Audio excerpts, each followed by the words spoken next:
And then we also have, we've talked about seismic and the security concerns with the school floor plans. So we have hard copies there. I just ask that you please don't post any of these photos for public safety. Our office is very concerned about sharing that information, so please don't share those floor plans out as we talk through this. So we're going to jump right into it. I think a lot of the questions have been concerning, tell us about the mold, tell us about the mold samples, the air sampling that's happening, and any of the asbestos concerns. The school is old, it has asbestos in it, and those areas will be talked about here when I bring Victoria up. But there's been abatement in areas where we've had wet water damage in the school. And so we had to do mold remediation, we had to tear down a wall or break open a wall, we had to do some asbestos abatement in terms of that. So when the incident happened, we reached out to TRC. TRC was on Cedar Mill when we had that roof leak, kind of the same similar project, roof replacement. They had the same issues in terms of wind uplift, a lot of rain getting into the building. So we had the same scenario with Cedar Mill that we had happen at West TV. Kind of a lot more extensive at first over at Cedar Mill, and we went through this process before school started. And then you get to our West TV school and having it just kind of run through certain events where we got to today.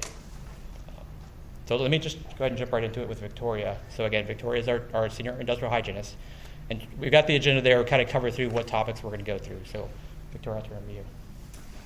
So we were brought in pretty quickly as soon as there was this water that started coming in through the roof. So our goal was we knew where we saw that it was coming through the facilities department. They had given us some areas to start in. And then we wanted to make sure that there wasn't anything hidden.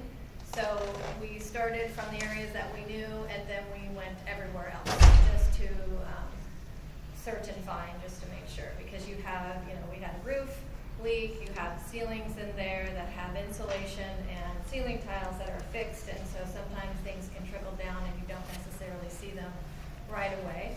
So we wanted to make sure we captured everything. So we were on site initially for a couple days just doing that, looking everywhere with our infrared cameras, our moisture meters, and just checking all of the materials to see what we would find. And then we started charting that. Then once we had all of the information on where the leaks and the issues were, we wanted to know what the air quality was in there on a mold perspective. So we did some sampling in some of the areas to see, and we got that data back, and that allowed us to then write the protocol for the whole school of here's what's wet, here's what may or may not have. Whenever we have water, we assume we might have mold, depending on how long the water's been there and what it's had a chance to do. So keeping that in mind, we knew that we had a potential anywhere where we had wet materials that the mold might come up. So we had our initial data of where everything was, and then we wrote the protocol to have the remediation contractor, which was Servpro Gresham, come in and start working from our protocol to start removing materials. So they would, just as you would with asbestos, we started with the mold, but we set up containments with negative air pressure, HEPA filtration, and closed off the, all openings to other areas so that we had contained, safe work areas. And then we started doing some removal. Where the asbestos came into play for this particular building was in the walls. It's in the joint compound. So we knew that where there was some wall, most of the damage was at the ceiling, but at some areas it would go down into the wall. So we knew that when we got to those points, we needed to have an asbestos abatement contractor come in and do that piece of it. And so the way the strategy worked best for this, because there was a lot more water and mold than there was water and asbestos, that we had the abatement contractor come in and do their abatement first, get all those areas visually cleared and the air clearance inside of those containments taken care of. And then once that was safe, then we put up different containments so that we could have, because we were in, let's say it was in a room this size, we had just maybe a corner of the walls that needed to be removed for abatement for the asbestos. So we had a small containment in that corner for that. But as far as the water damage from the roof, we had, sporadic areas of the ceiling or the whole ceiling or whatever it was where we needed to have a larger containment for that piece. So once the abatement piece was satisfied, then we made a larger containment within the classrooms or the rooms, whatever room it was. And then we started just doing gross removal of the ceiling tiles and the insulation behind that so that we could see the backside of the wood decking, which is the underside of the roof, so we could see what was going on and make sure that we were capturing everything. Once to backtrack a tiny bit, when we were going through initial assessment, there were some areas that we saw some water staining at the ceiling that was dry. And so because this building has had roof leaks in the past, because that's why we're getting a new roof, we wanted to make sure that we addressed those areas too. So in the very beginning, we went back to the district and said, we know we have these immediate concerns with the water coming through now, but we're also seeing that there might have been some in the past, just in case we'd like to address it all. And they said, of course. And so we did that. We went through and removed anything that was water stained, whether it was wet or dry, and looked behind it to see what we needed to clean or do remediation for. So if I can add something there. So if you were to go into some of the classrooms, all the tiles are pulled down, all the ceiling tiles, because it's just as they kept pulling them down, they would see water stains, whether on the bottom or up on the top side, and they would pull them all out. So you would go out 1.5 feet, right, from the the water. rule of thumb is 1 to 2 feet past visible impact, because we want to make sure microscopically what we can't see, if there's some water or possible mold growth on where the water staining was, that we went well beyond that to capture the hyphae or the root system if it was there. And that's just standard. So I mentioned that because if you go into a classroom and you say, well, why is the ceiling tile brand new? Or why is there another ceiling or classroom that's got still a mixture of because it was following that protocol of going out 1 to 2 feet from the wet. And there were a lot of classrooms where there was just water staining. There was no evidence of fungal growth at all, just water staining. But it would travel along the lines because you have the underside of that wood decking is just wood slats, and you had all those seams, between each slat or opening that the water could come down. So we err on the side of conservatism, and anytime we saw water, we took it out, because they have to still clean it, and they still have to assume, even though we might not be able to see it, that there could be microscopic fungal growth there that we were going to clean off either way. So you will see, in addition to the 1 foot past visible, you may see a lot of water staining ceiling tiles that were removed that had nothing to do with mold. Are you saying that you basically replaced all the ceiling tiles in the whole building, or No. you're saying that you will see classrooms? You will see classrooms that have the entire, very all the ceiling tiles that have been replaced, and then you'll see classrooms that have not. You'll see some of the older tiles and some of the newer tiles that are up. And we did our best to match some of the older, the newer tiles with the older tiles, so there you'll see some of those differences. But in order just to kind of get back, with Cedar Mill, we went through the same issues. We had to replace a lot of the same type of tiles, and we went through the local vendors and we basically bought them out of those ceiling tiles. And so finding tiles that matched was definitely a challenge. But I don't know if we can go back if the ceiling tiles don't match. I just wanted to make a note that you will see different tiles. It could be artistic, depending on how they look. We could have done some Tetris stuff or something, but we didn't do that. Anyway, so that was basically it. And then we had a lot of rooms to go through, and we had a priority of what was going to be addressed. The classrooms, we wanted to get the classrooms done first, so the teachers, things could get rebuilt, teachers and everything could get back in, and then work that way. And so Servpro started doing their remediation. They would call us in. We'd do our visual assessments on, maybe 5, 6 at a time, depending on what they could get done. They worked 12 to 15-hour days through the weekends. Through the weekends, they were yeah. out there working their buns off to get this done in the timeline that we had, because we knew that we had a lot to do on the remediation side, the abatement side. And the way mold remediation works is, they are a wonderful contractor. I've worked with Servpro and Gresham for probably 15 years, and they know what they're doing. But even a contractor that knows what they're doing, you don't pass on the mold side every single time. Even if you have visual clearance, we come out and we do visual clearance, and then we decide to do the air sampling because we have that visual clearance. Every now and then one fails because during the remediation there was, maybe a lot that got kicked up and it didn't have time to run through the HEPA filter to clean itself out before we get in there, or maybe somebody missed something small. So, and on a project this size, it's very easy to miss something small. And I think maybe that happened once or twice. It was very few. It was actually quite refreshing to see how, even though they were working the hours that they were working and the amount of different areas that they were working in, they did a very complete job. And we're pretty conservative. I was telling James the other day is, I do a lot of work with contractors, and I have for years. And they love me, but sometimes they don't want to bring me out there because I take the conservative. They'll want me there if they're in litigation, but on the smaller jobs, they don't necessarily want me because I'm a little bit of a pain in their butts because I want it done to a very strict standard. So anyway, so they did that. So as they would tell me they're done, we'd come out, my crew, and we come out and we do the visual assessment. Once they pass the visual piece, then we would do the air sampling. And then it would take a day or so to get the results back from the lab. And then most of the time they passed, some of them didn't. So if they didn't, we went back in, we visually evaluated based on the results, and each time it was different. So sometimes the results will make you have to open up more things and look for something and figure out why they were high, or they're just low because the air didn't have enough time to go through the HEPA filtration because more was removed in this particular room than another one.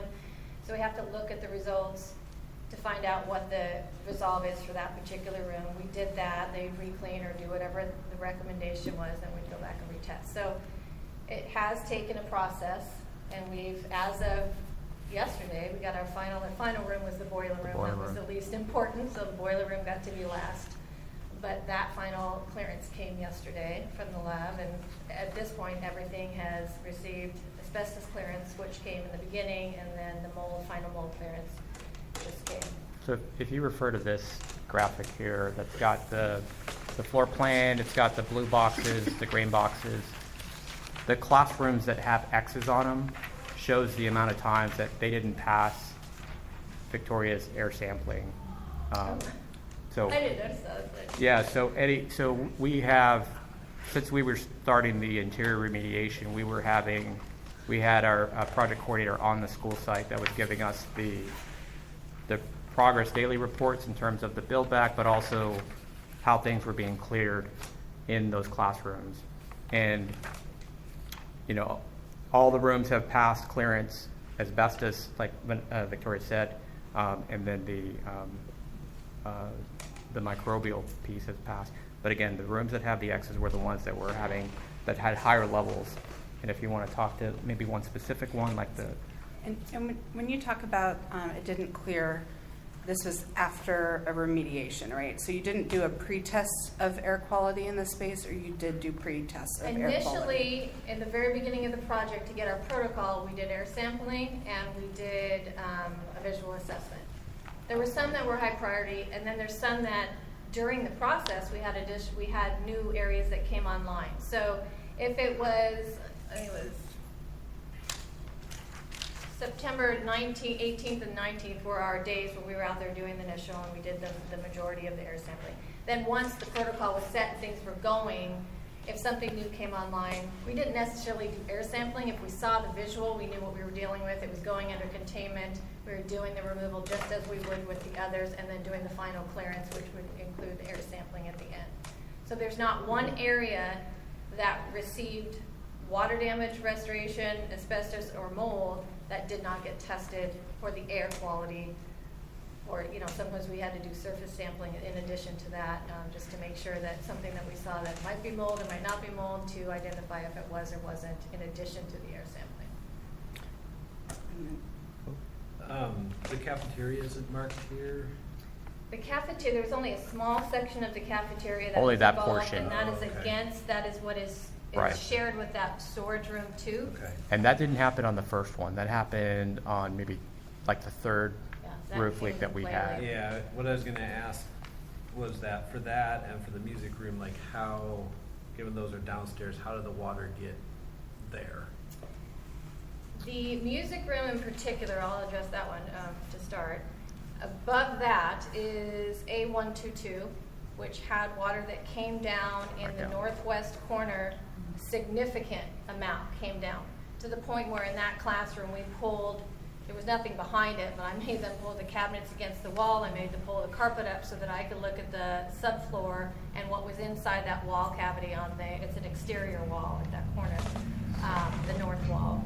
It's kind of I'm calling if you look at the gym, that's my north, and even though it's kind of a skew of north, that's what we were calling north. So that's how it kind of went down.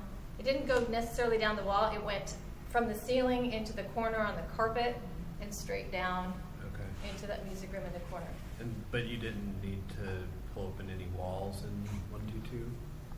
In 122, I had them in that one area just to be sure. I had them pull off the cabinetry, but we didn't have to remove any wall of Okay. 122. The cabinetry was kind of middle, like this, kind of by the window. So which music Yes. room are you talking about? Northwest corner. That's the old music room is in downstairs. That's what- that's- Or LL10. just so parents know. LL10, we're down in the old music room. We're down, Yes, I'm talking. and and our layout has music on there. So it's the old music room is the one we're looking at. And then what was the other? The cafeteria and, what is that, storage? The cafeteria, so, That's one that came through the staff room. yeah, the staff room had another heavy impact that went ceiling, down some wall, and then heavy impact into the west section of the room. A lot that went down through the flooring. We had to pull 2 layers of flooring in that room to get down to the floorboard slats below it. Okay. What are the ones without, in 15 sections, without the asbestos air clearance complete? Where are you? Is the 16 sections on this one? Oh, ones They don't they have the didn't green have box to do. around those rooms. They didn't tear into the wall. Because they didn't have asbestos. There was only some rooms that had wall removal, which is where the asbestos abatement came into play. So if you just see a room that's blue, square, or rectangle only, it's because it was only mold. It was only ceiling, if you will, no wall.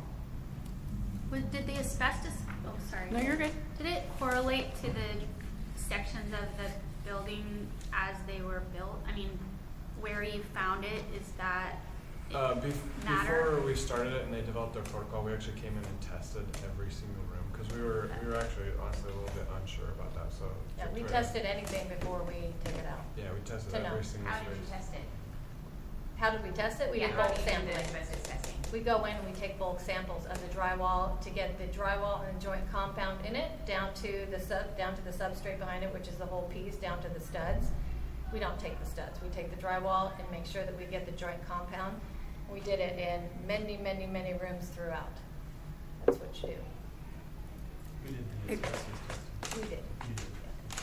I was going to say, so you may have just answered my question. So in regards to the rooms that had asbestos, that wasn't just you going into an open room like this with some sort of reader and going, Oh, it's in gosh, the no. air. For asbestos, you took pulled the bulk sample. You took a piece of sample We take from. a core, we go into the drywall, we make sure we take 3 of each area, send them off to the lab, and we have the lab, just to save money, we have the lab stop at first positive, so that we don't have, with Right. our 3 samples, you're not analyzing all 3, getting a hit. If we get 1 hit, we know we have the hit, and that's considered asbestos. And in regards to a sample, are you sampling based on a visual that you see first, or are you doing random sampling? No, we are defining, these are the rooms where the walls are coming out, we're sampling the drywall and joint compound in these rooms.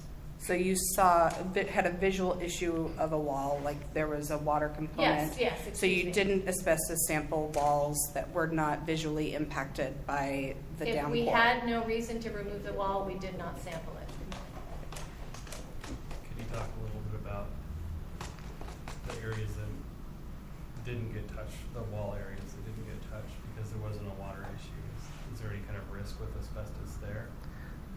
No, the walls are in good condition. The only time the asbestos becomes an issue is if it becomes friable because you're Disturbing removing it. it. Yeah.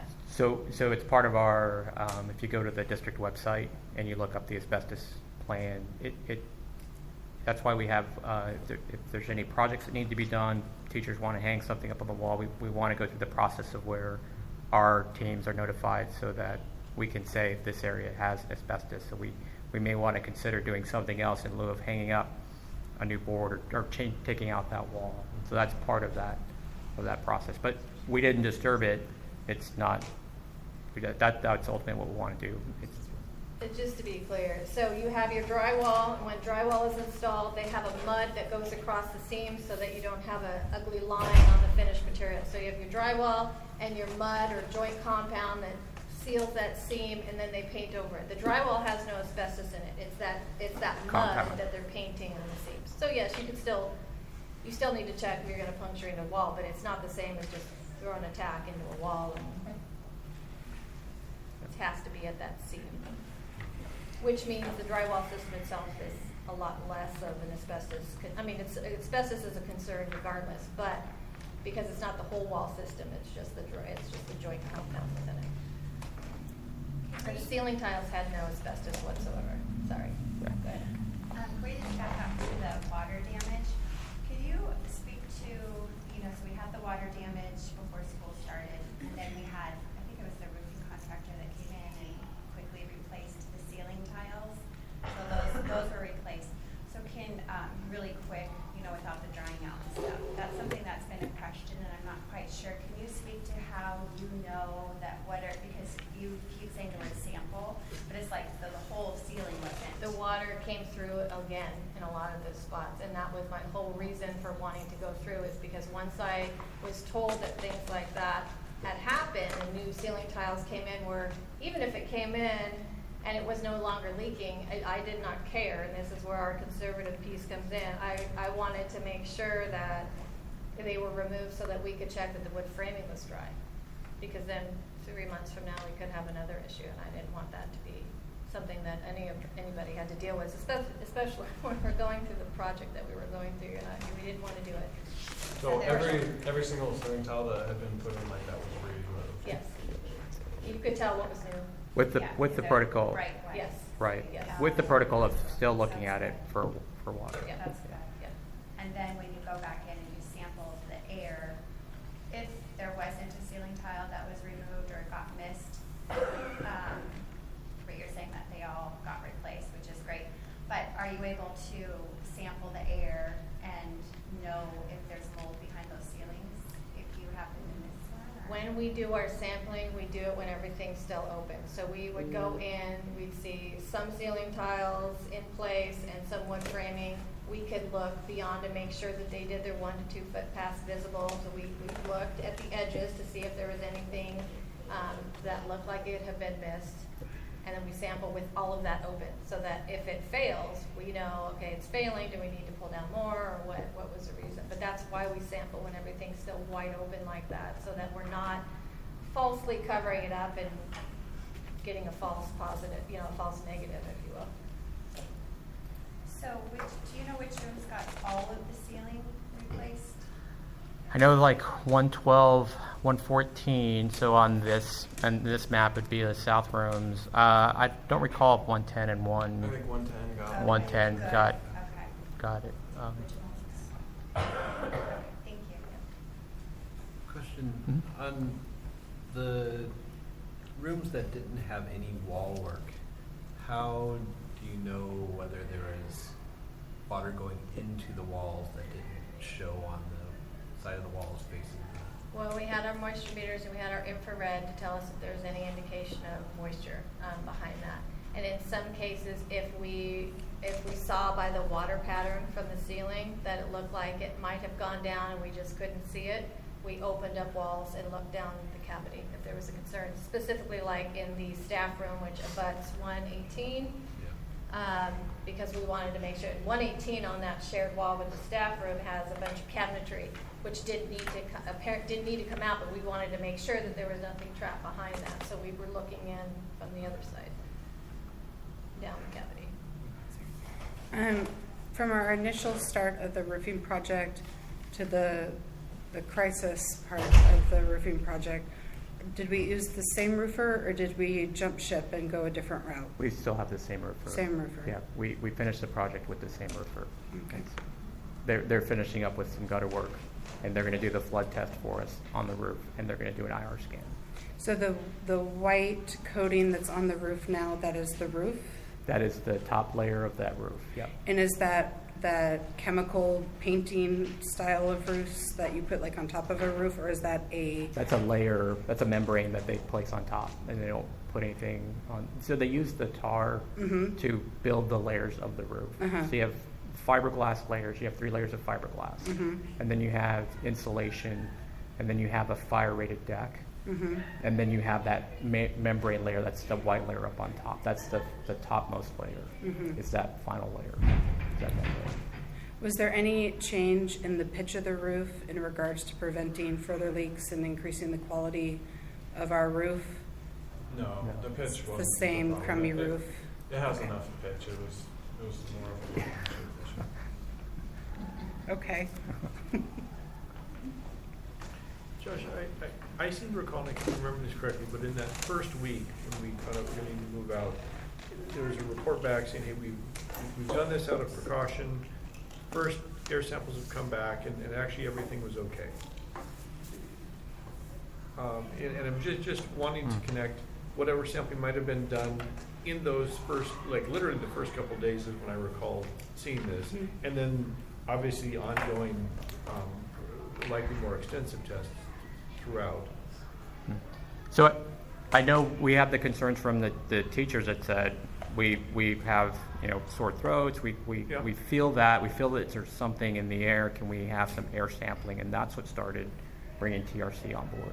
I don't recall anybody saying that they're good, because the first test we got back, results came back and they were positive. We had it Some of them. elevated. We had a couple Yeah. elevated. The majority of what we had was pretty good. I mean, pretty clean air. But we did have some We did have a couple that I wrote, in our side of the industry, we usually say it's elevated or it's not. It's black or white. But truly, and I did put this in writing when I was talking to the district initially, they were slightly elevated. I didn't want people to think, yeah. oh my God, because at that time there was a lot of emotion and everybody was concerned. And I was in those classrooms. I talked to the teachers and they're saying, look, our kids in this particular classroom, a lot of them have been feeling sick. And so I wanted to say, yes, they are elevated. They're what we would be considered elevated, but they are slightly elevated. There was nothing that suggested there was a large airborne concern in the worst areas that we were seeing from the water damage from the beginning. Okay. So I think that, coupled with getting the roof contractor and knowing that we were at that point in time where the roof was still exposed, we still had more weather that was coming that we knew was going to just continue to be Sure. we had to get clear weather to button up the roof and do that. What was elevated in the sample? The mold concentrations? Mold. Just one type of mold? It was asbestos, there was aspergillus and penicillium, which are the 2 that were coming back elevated. Those are 2 that are very common outdoor air. So we expect to see them inside, but those were the 2 that were coming into play. And usually when we're doing our air sampling, there's about 6. When you get the mold report, the air sample reports, they show you like 15 to 20 different types. Of those 15 to 20, there's about 5 or 6 that we're looking at strictly that have to do with water damage, building materials, and the indoor air quality piece that we're looking at. And of that, the only 2 of concern for this school really were the aspergillus penicillium combination. And I can't tell you if it was aspergillus or penicillium or both, because the type of sampling we were doing is called a non-viable. They don't culture them out. And those 2 particular types of fungal spores look similar under the microscope, and so that's why when you see the air sample results, and if anybody wants to see them, we can go over them, they lump those 2 together. So it might have been aspergillus, it might have been penicillium, but both of which we see outdoors all the time, and we're always breathing those in. Every day we all go outside. It's in our homes, it's outside, but it was slightly concentrated where we called it out as elevated. What is the difference, just elevated, black and white, elevated or not elevated? What are the potential negative consequences of elevated of those 2? Well, you'd have people that would have respiratory concerns, or it could aggravate somebody if you have sensitive people, those that have respiratory sensitivities, asthma, or things like that. It could aggravate that. But it's usually kind of an allergy type of response. So forgive me if I'm not understanding, but I just want to confirm the concerns that teachers may have raised. Are you saying that you feel that it was coincidental, or that there may have been some correlation based on that There slightly very well elevated? could have been correlation. We had water Okay. damage and we had removal that went in those rooms. Yeah. Okay. I don't know. I can't tell you that. Of course. At all. But that's, yes. But I you can would be able to definitely say that is a if it was not possibility. For sure, enough for sure. to even be considered Yeah, connected at everybody's all. different. Everybody has their own sensitivities. One person can be in that room and have no issue. You know, you could be in a room that has significant elevated fungal spores and not have an issue. And you have somebody else that walks in and they immediately have a response. So it just, So it could have been last year as well? I mean, could it have been existence previous years? Possible? if anything like that's possible, sure. Were our children and staff subjected to any asbestos in the air whatsoever? Not at all. They were out of the building Before we did any removal. And once you set up the containment, when that's happening, nobody goes in except for the abatement contractor and the hygienist or the firm like ours that's doing the clearance sampling. And who Until is you get the clearance. abatement contractor? Performance abatement. Okay. It's actually performance abatement services. I have two questions. I wrote your report, and I saw before the work started, you stated there was a lot of filters in the What? rooms. Filters, air filters. Air Oh. filters. So, do you think air would be a concern before everything happened? Because we had a lot of air filterings. You mean the air filters that were in the room? I don't know. It was like it's in your report. Yeah, the HEPA equipment. filters that were in, we noted once we were in there, what kind of equipment was already in place in the Mhm. rooms. And And that- that was because of what was happening. We knew that there was a potential, we wanted to cut that potential, Mhm. and we had them install HEPA filtration equipment as well Before- as before the work. dehumidifiers and things like that to mitigate. We didn't know everything at the front, so we wanted to make sure that we took precautions with HEPA filtration and dehumidification. Okay. And when did you place those? We had Servpro place those immediately, as soon as they were on site. Do you know what date that was? Do you know what date that was? Our first time on site was the 19th. 19th. It was right around then. Right around that time. I mean, because we have it in our report that we saw those on site on the 19th, so it had to be a couple days prior to that. But they were out there. They are an emergency water damage contract, mold remediation water damage contractor. They are geared to go out 24 hours a day. That's why they were called, so that we didn't have to even wait the next business day if we didn't want to, to get somebody out there. And the second question is, in the report, the company that says it was hired to mitigate everything was Servpro instead Yes. of this asbestos company you mentioned. No, Servpro of Gresham is the mold remediation water damage contractor. Performance abatement was the asbestos contractor. Are you Vanessa, by any chance? Okay. Yes. So I was told that you had contacted Servpro of Gresham to ask certain questions like that. Mhm. And I think when you called them, I don't know if this was made clear to you afterward, but when you called and talked to their front office asking about certain things, Mhm. I don't know that they understood you were talking specifically about the school, but they were answering general questions about asbestos, but they had nothing to do with the asbestos on this project.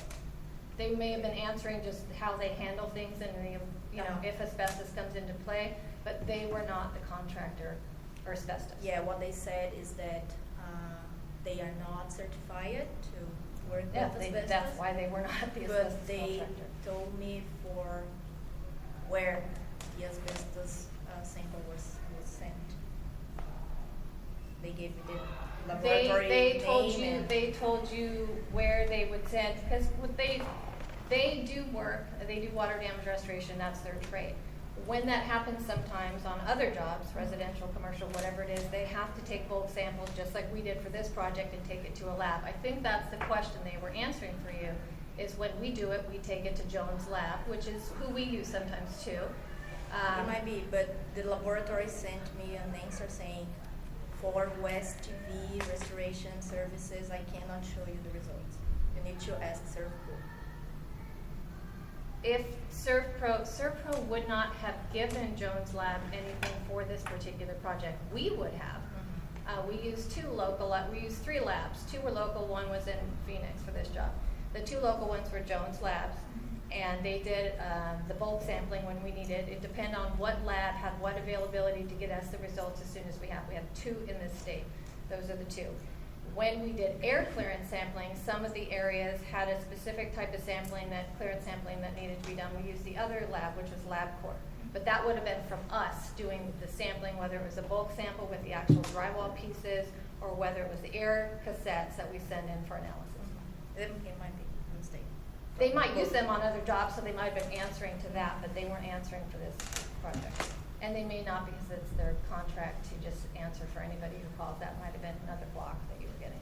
So just to go back to the decision about the move, when we looked at slightly elevated, samples in the rooms, and then the fact that where we were at with the roofer at that time, and then knowing that we had the capacity here at Timberland to be able to support it, that all just came together. And we're like, hey, I know that the decision was made late in the day, but it was like, we have to just get the staff over here so we have full and complete access to the school to be able to do the repair. When you talk about air quality concerns, just generally speaking, what is considered average and typical from a whatever rating scale, and then what is the holy grail of get these kids out of here, and then what was our rating? There is no average. It varies hour by hour, day by day, when you do air sampling. And I have all of the results here, and each time we get the results, the lab will provide this documentation that says, for Oregon this time of year, this is what you can expect to see in this range, a medium, a high, a low value, and for each different type of mold, they'll lay it out for you so you can understand, okay, I'm looking at these results and what do they exactly mean. There isn't a set number that's been established. It's because it varies so much, and everybody's sensitivities are different, so it's not the same for mold. I can go over each one with you, each different type that we're looking at. I can explain it that way, but it's hard to just tell you a number. And I guess, being a parent who doesn't generally get access to the school, I drop my kid off, we're supposed to disappear, then they go to aftercare, and then I pick them up there. What was the time frame in which teachers started to complain until the 18th in which our children were moved? When was the initial complaint? Trying to think back. Possibly August 10th. That's what I've heard. No, was an initial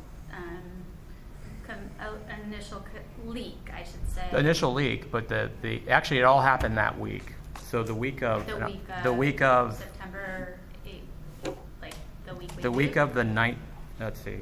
Sorry.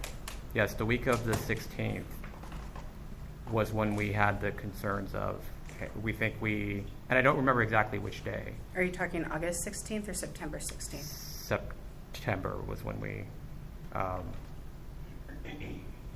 it was September 16th, right? That was the, We started on September, what did I say, 19th. 18th, we were on site first. Can I just ask, because that was going to be my next question. I've heard from a teacher that the first leak that they witnessed was August 10th, around there, and that at some point they started to express concerns. Just in your professional opinion about mold leaks and how long it takes for that kind of thing, or if you can answer that question, would you, that was like a full month before, you were maybe brought in to really test, what would your expectation be if you started having leaks, about how long it takes to have issues with mold, or whether that could have been a problem that whole time based on what you saw afterwards? Well, we like to get out there, as soon as you see a problem. But usually we're not always the first person on. They have facility staff to address that first. So that would be their first response. To go look yourself To go look, and yeah. see and hopefully mitigate. Yeah. Question on the repair progress sheet here. Is the key that the open circles are things that weren't done as of yesterday? As of yesterday, that's correct. The things that are filled in are what's been completed in that room. And it doesn't really talk to the amount of work that's been done, we're doing that type of work in that room. So Several of the rooms on the east side just have ceiling tile and paint. Can you help me understand why that would be? There's no. Yeah, I can. So the paint was because they put plastic on some of the walls and stuff, and the tape actually. ripped it off. The containment walls. We kept trying to keep some walls out of containment. Okay. The paint got marred or damaged or whatever. Okay.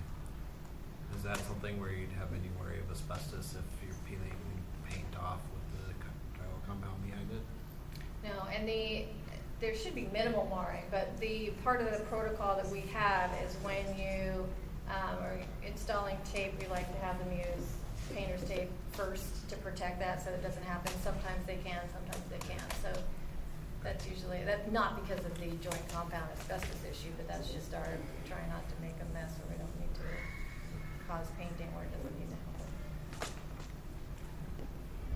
happen. Why was this project started in August, right before we went back to school? Because my kids have reported to me that not only the water issues, which has been the biggest, but the smell in the school was awful.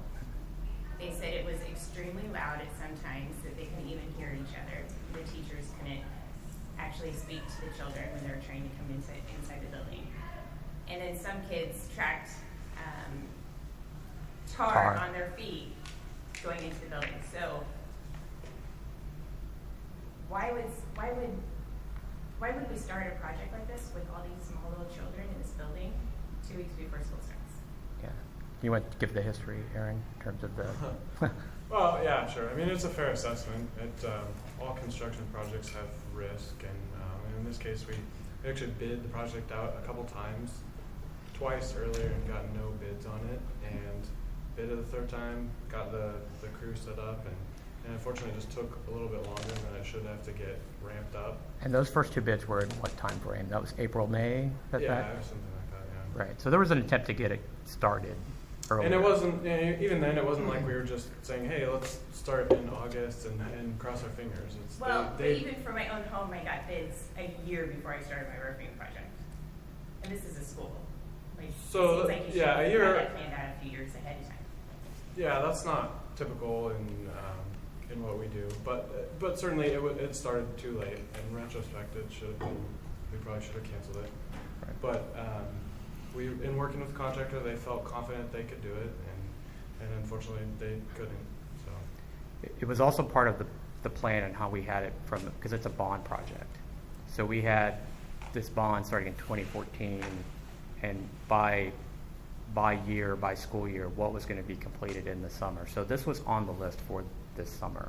And like Aaron talked about, because it started, we weren't getting the bids, we went into this cooperative agreement with the roof contractor, Garland, and it started at that point in time. Now there was also a decision to not do any work when the school was in session. So from loud noises and stuff going on, maybe they were up on the roof, but that was not the direction wasn't you're going to have a full crew up on the roof during school hours.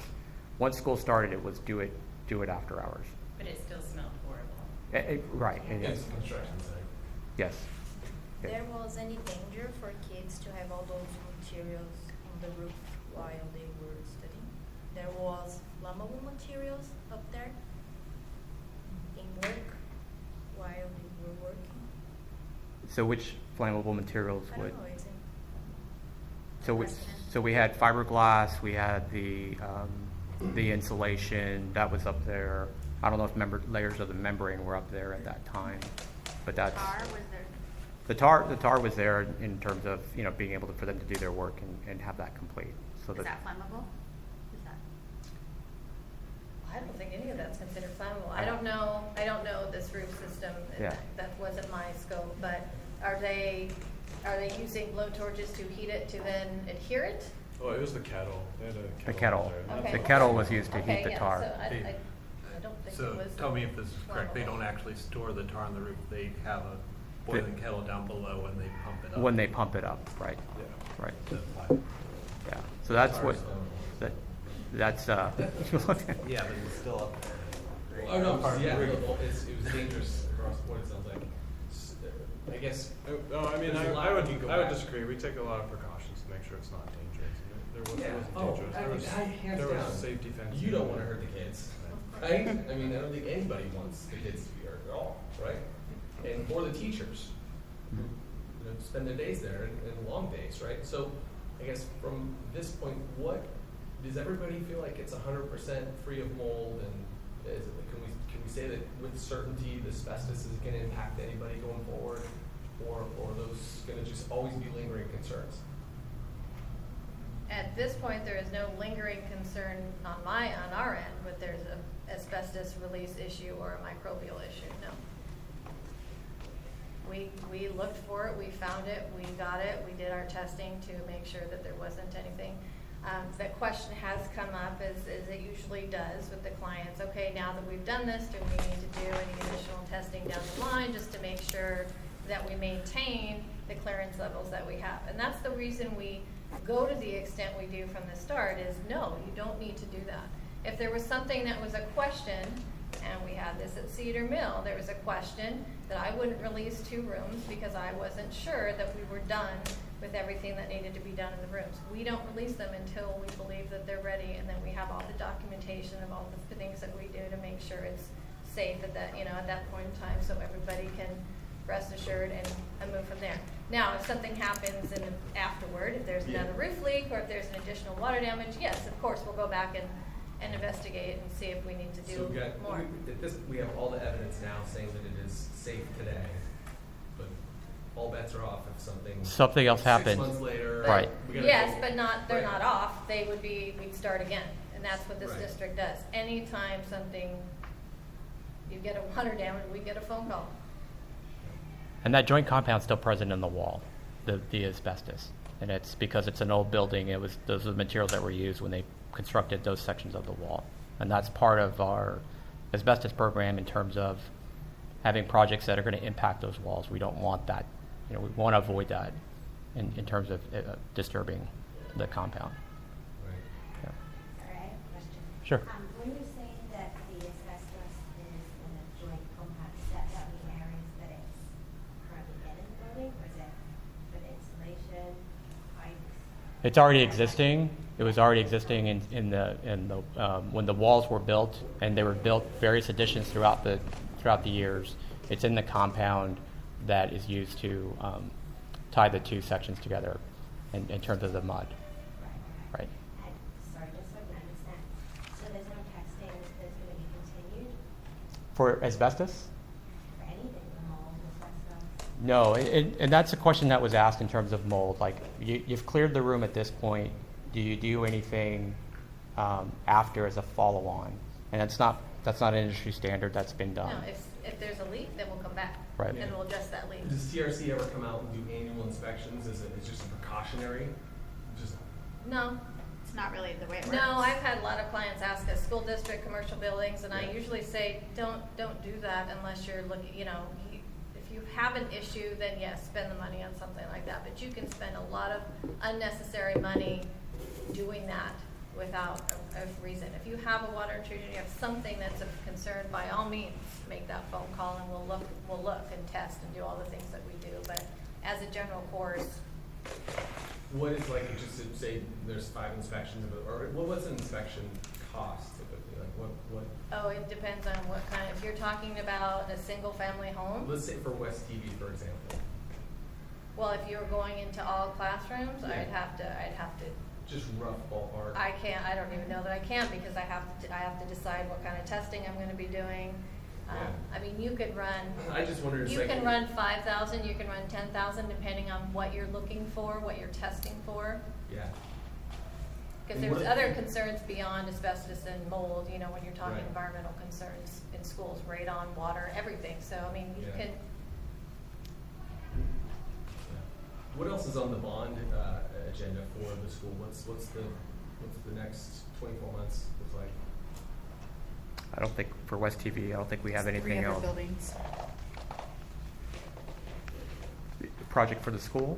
No, we don't have any other projects for our school. For our school, right. There's nothing left in the repair portion, like this is a repair project. There's nothing else scheduled left in the bond for West TV. I think it's just important to kind of realize with this map that you've provided us on the air clearance, that when we talk about which areas are blue and which areas are green, it's actually the entire school that's blue. So when we're talking about people having kind of sore throats or people not feeling good or an initial leak versus the big leak,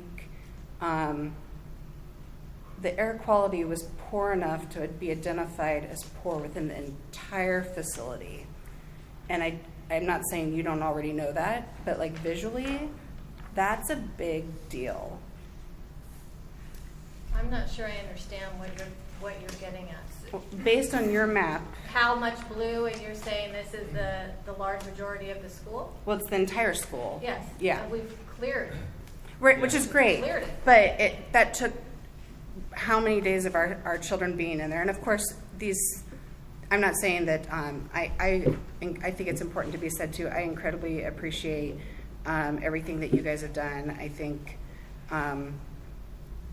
the speed in which you're working and the mindful way as we're coming together is incredibly appreciated, and I appreciate that. But when we think about whether it was August or leaks in years past, or the mini leaks that just required a couple of ceiling tiles be put up, it wasn't until the 16th Yeah. where we were going to do formalized testing of air quality, and then 2 days later, students being in. I'm not asking a question. I'm more just presenting a statement of you've labeled the whole school that was a big deal for air quality. Well, maybe I can jump in, and you may be correct. Yeah. I'm reading this differently. I see each blue box as Clear. it's been clear. It doesn't indicate initial problem state. Well, I think it does, because it would have shown a dotted blue line as clearance needed, or are you? No, that's showing progress. Okay, so which of these rooms on the map were areas of concern for air quality? Those that initially we found elevated. Or that you found elevated, period, across the testing?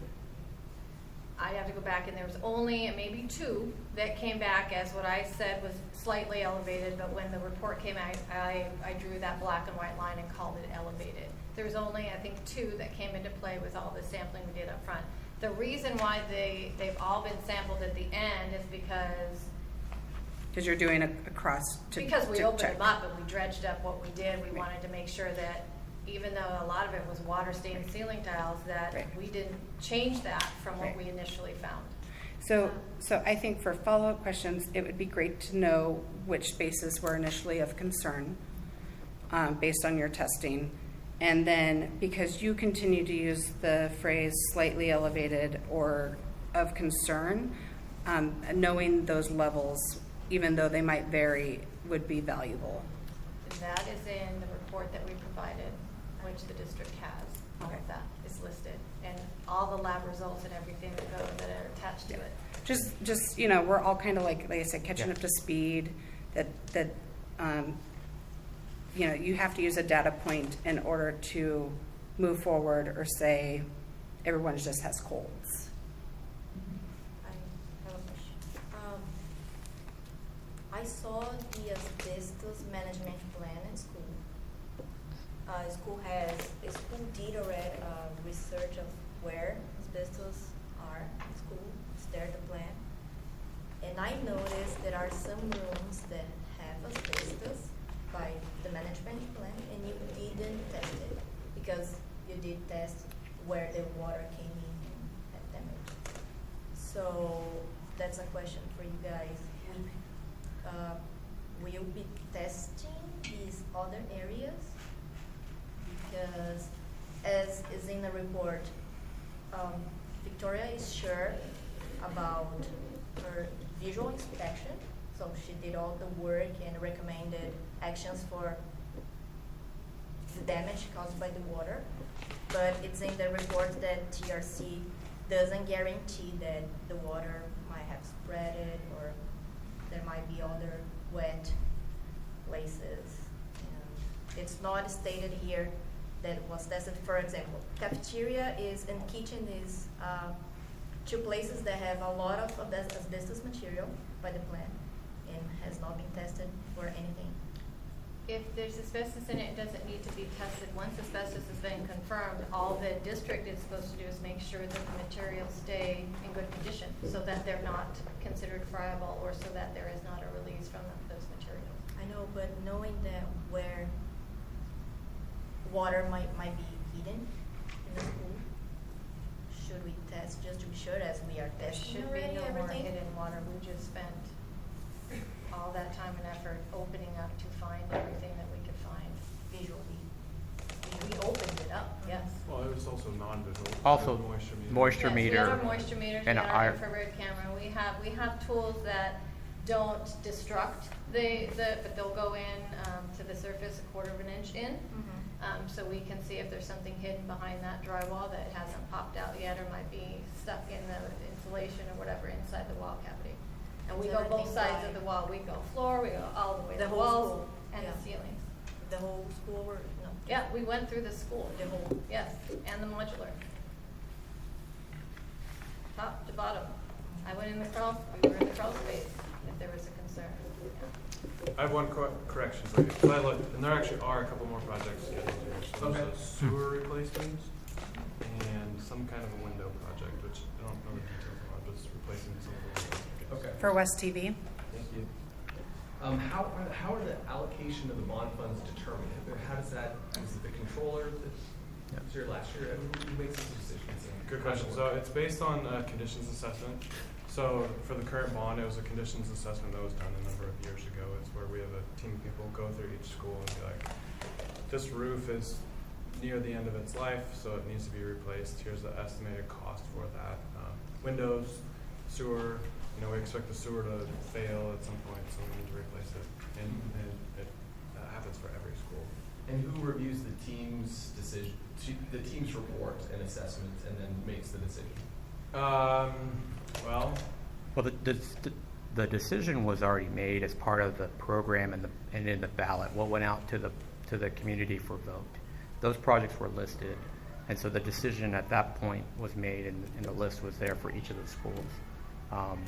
So as we go through the projects, The project was in the bond when it came in? it was, yes. It was very specific as to this school would get, if we had sewer replacement and windows and then a roof repair at West TV, it called out that.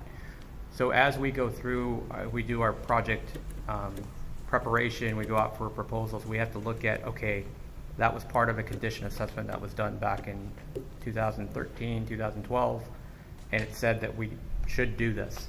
So we look at, okay, sewer replacement in that project, we'll go through and develop the scope, get our own internal estimate, and then go out for a proposal and get a contractor's proposal on that. And that's the process. But I just wanted to be sure that the decisions on which projects was part of that bond. That was done before the vote. Right. And that was how it was presented to the community in terms of here's what this bond, $680 million bond will provide. This is It's these assuming projects. that didn't go to roof. I'm sorry? $680 million bond. No, it didn't go to the roof. 1.4.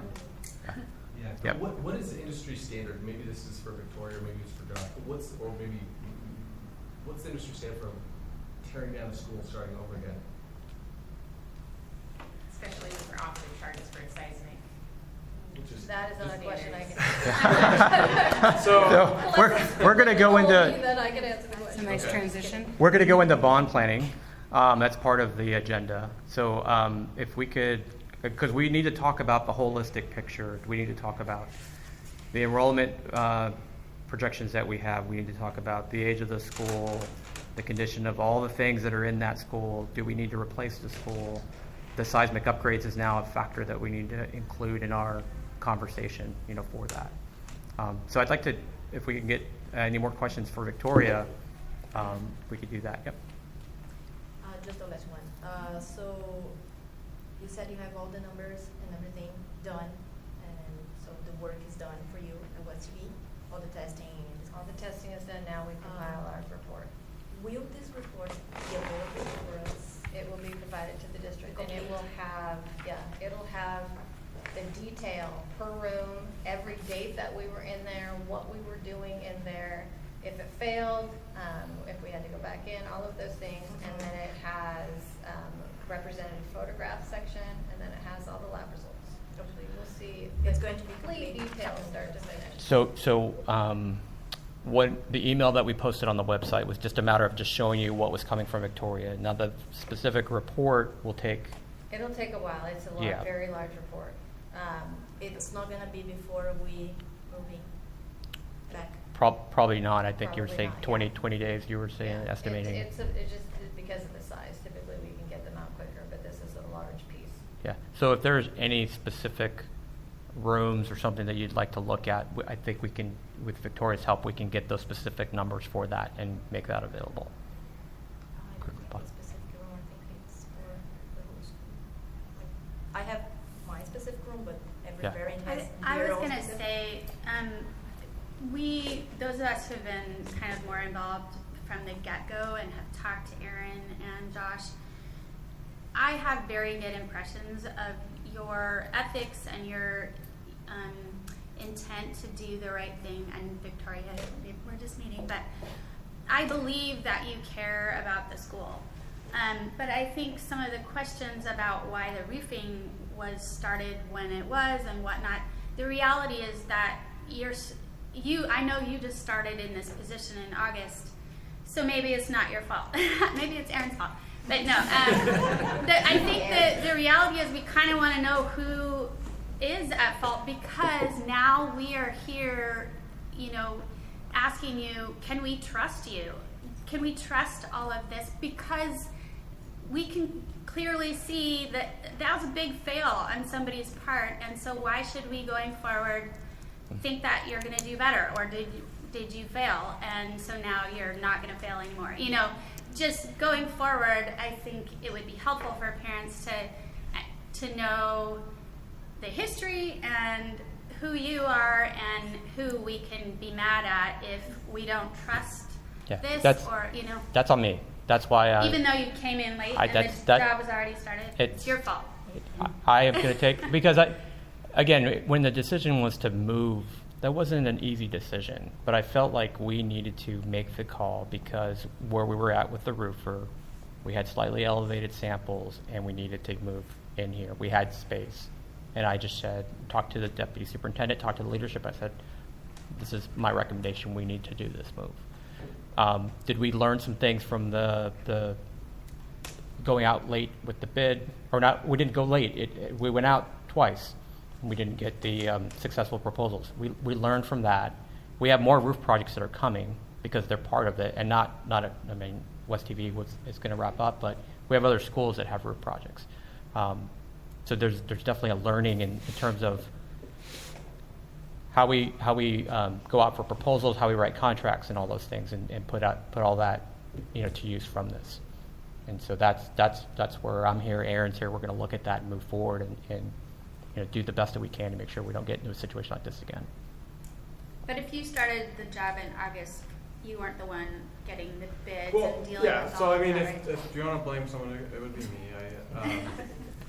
We do a lot of roofing projects. We have an 8-year bond. We have 30, 40 some roofs that we're replacing. So every year we're doing 3 or 4 roofs. And this situation to do the roofing, even continuing in the school year, is not. But I would also say that the conditions of the weather were unique to this time. Yeah. Cedar Mill, it was a perfect different storm. contractor, 2 kg, and you had Garland and Forrest at West TV, and they had the same type of situation where there was a lot of uplift in the air with the wind, and just a significant amount of rain in those short periods of time. But the type of There's a roof lot that it of was roofs and that the type. worked just fine during that time period. Other schools, not in this district, but other districts, that went okay. Yeah, I mean, we had another roof going on at Highland Park at the same time, and it was fine. It was fine. A lot of it had to do with the contractor, quite honestly, not taking appropriate precautions. So speaking of, are we actually gonna pay the contractor, or they have to do it? It's gonna be a fight with them, but it'll be an insurance claim against them, and they'll be paying. We're taking the information now, the cost, and then we're going to work that administrative action on the contract. Two more questions. I think we had one, and Yeah, yep. sorry. Like you said earlier, you knew that being here at 10 was an option. Why were we not there from the beginning of the school term? At the beginning of the school term, why? Because you were putting a roof on our building that was toxic. It's so confusing why. Yeah, I mean, it's a roof repair. I think the district's intent wasn't to have this go out past when school returned.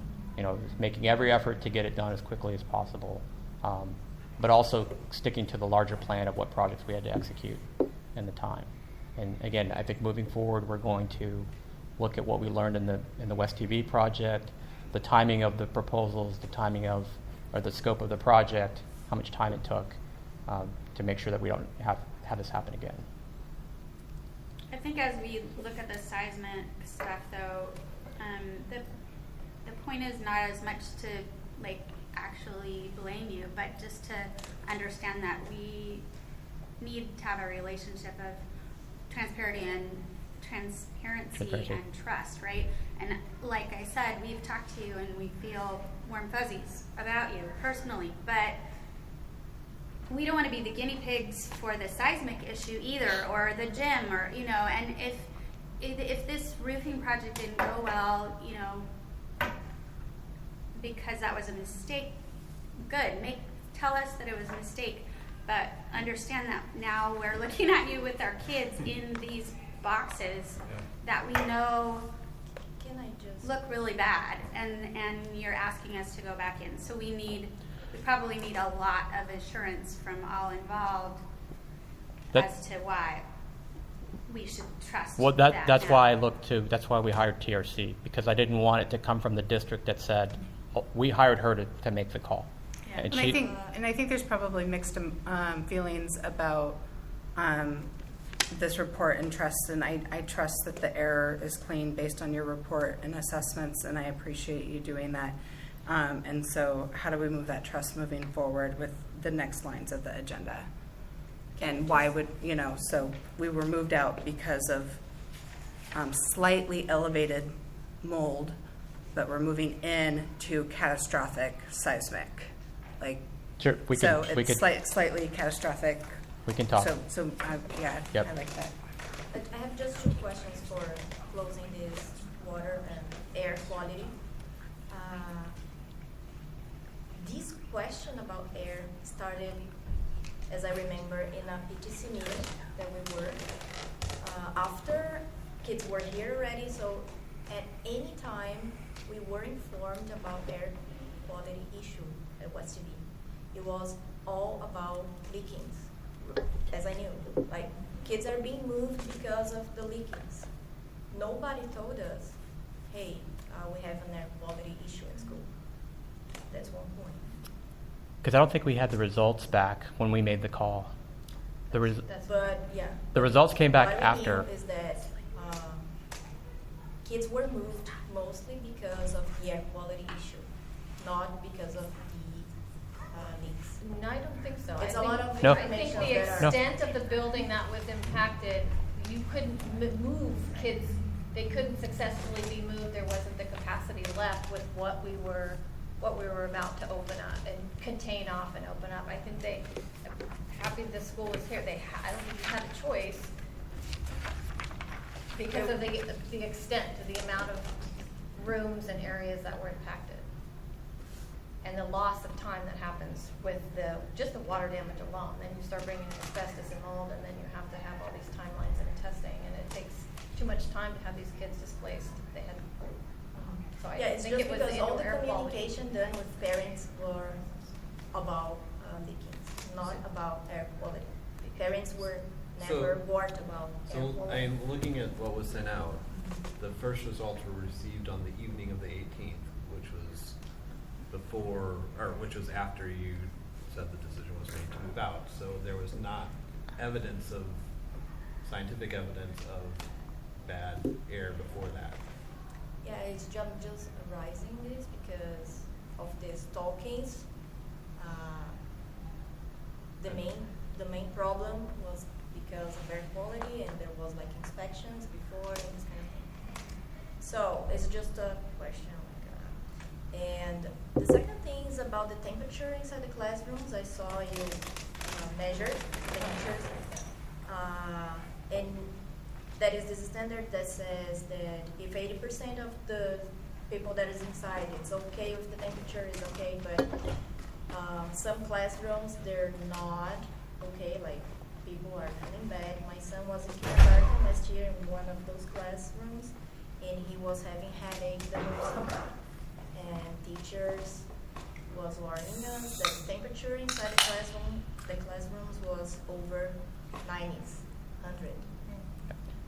100. But that's separate. That's separate. What we are testing, we're doing a test of the temperature and relative humidity as a combined when we're doing our investigation, because we want to check dew point. We want to look at the correlation between those two to see, is it, even if it's dry, is the humidity in this class different, or where it should not be in relation to clearance for mold and water intrusion. Separate from It's just because it was in your yes, report. yes, it was in That's the why- report, but not for the. Not for We're this. looking much less at this point for what we're doing at the temperature. It's just that combination to get the dew point calculation. Make an announcement, Yeah. right? Oh, yeah. Sorry, Yeah. I have to leave. Thank you so much for your time. I really do appreciate it. Thank you for being here. I hope everybody can stay for the rest of it. I will get details later. I wanted to make sure everybody saw Principal Valentine was nice enough to send an announcement for a community meeting tomorrow where we can get back together, had time to digest it for 24 hours, what we've, information we've heard, and just see where people, how people are feeling. I think I've got a feeling that as we get into bond planning, there may be some opportunities for us as a community to help advance things forward that are important to us and help them do the projects they'd like to do on our behalf. Thanks everybody for coming. Apologize, I have to leave. All right. Hey, thanks. Appreciate you so much.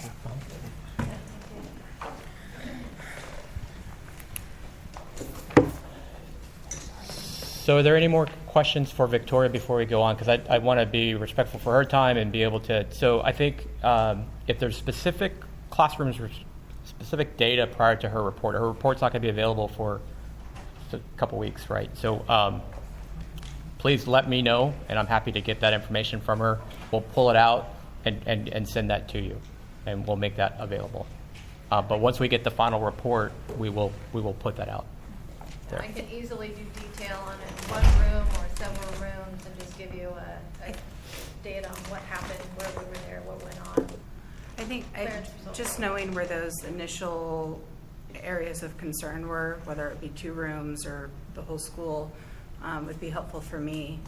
And then also knowing where the mini leak was and the big leak, because I wasn't in the school, and so I don't know where those spaces were. Yeah. So I.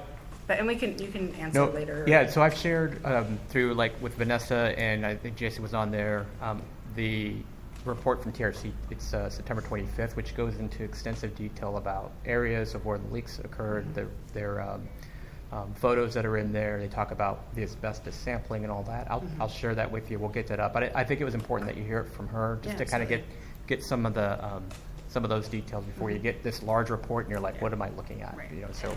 And the way that report's done, there's a table that has each room and when we went to it.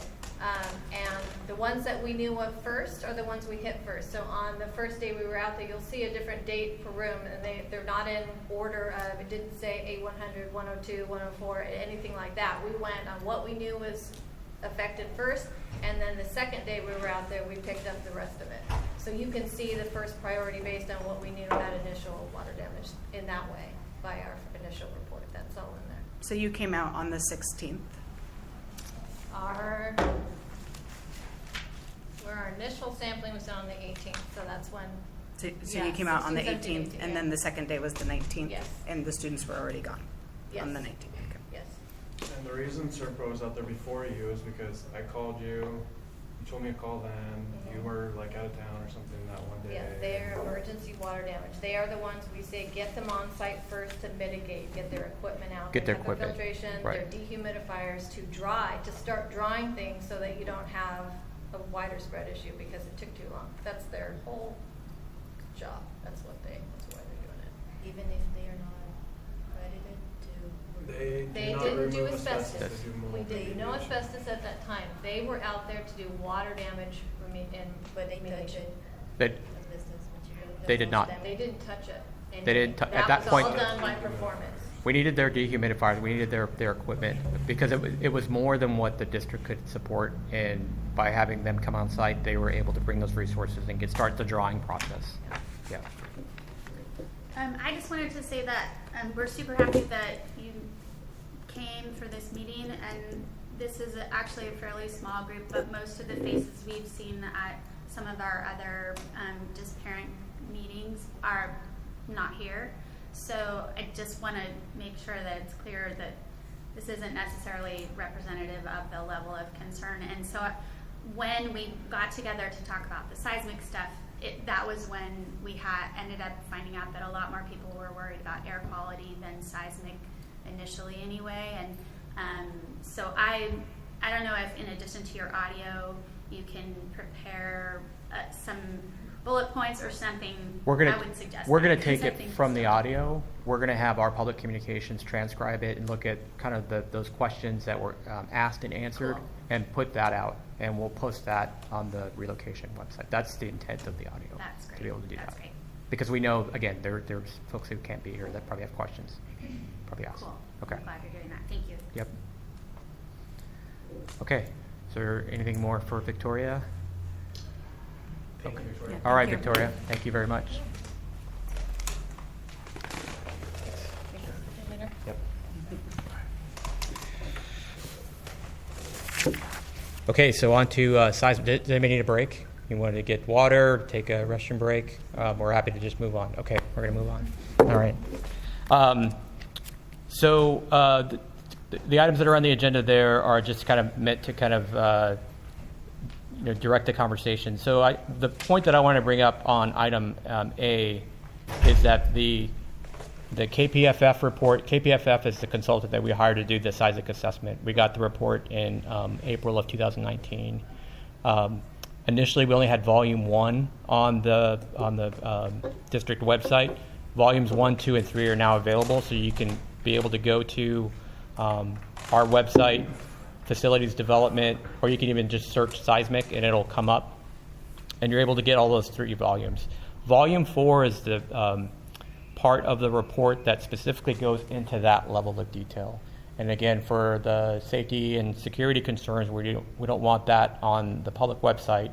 I know you can go to Google Maps, you can get a look at outside, but the actual floor layout, where classrooms are located, we don't want that information out and about.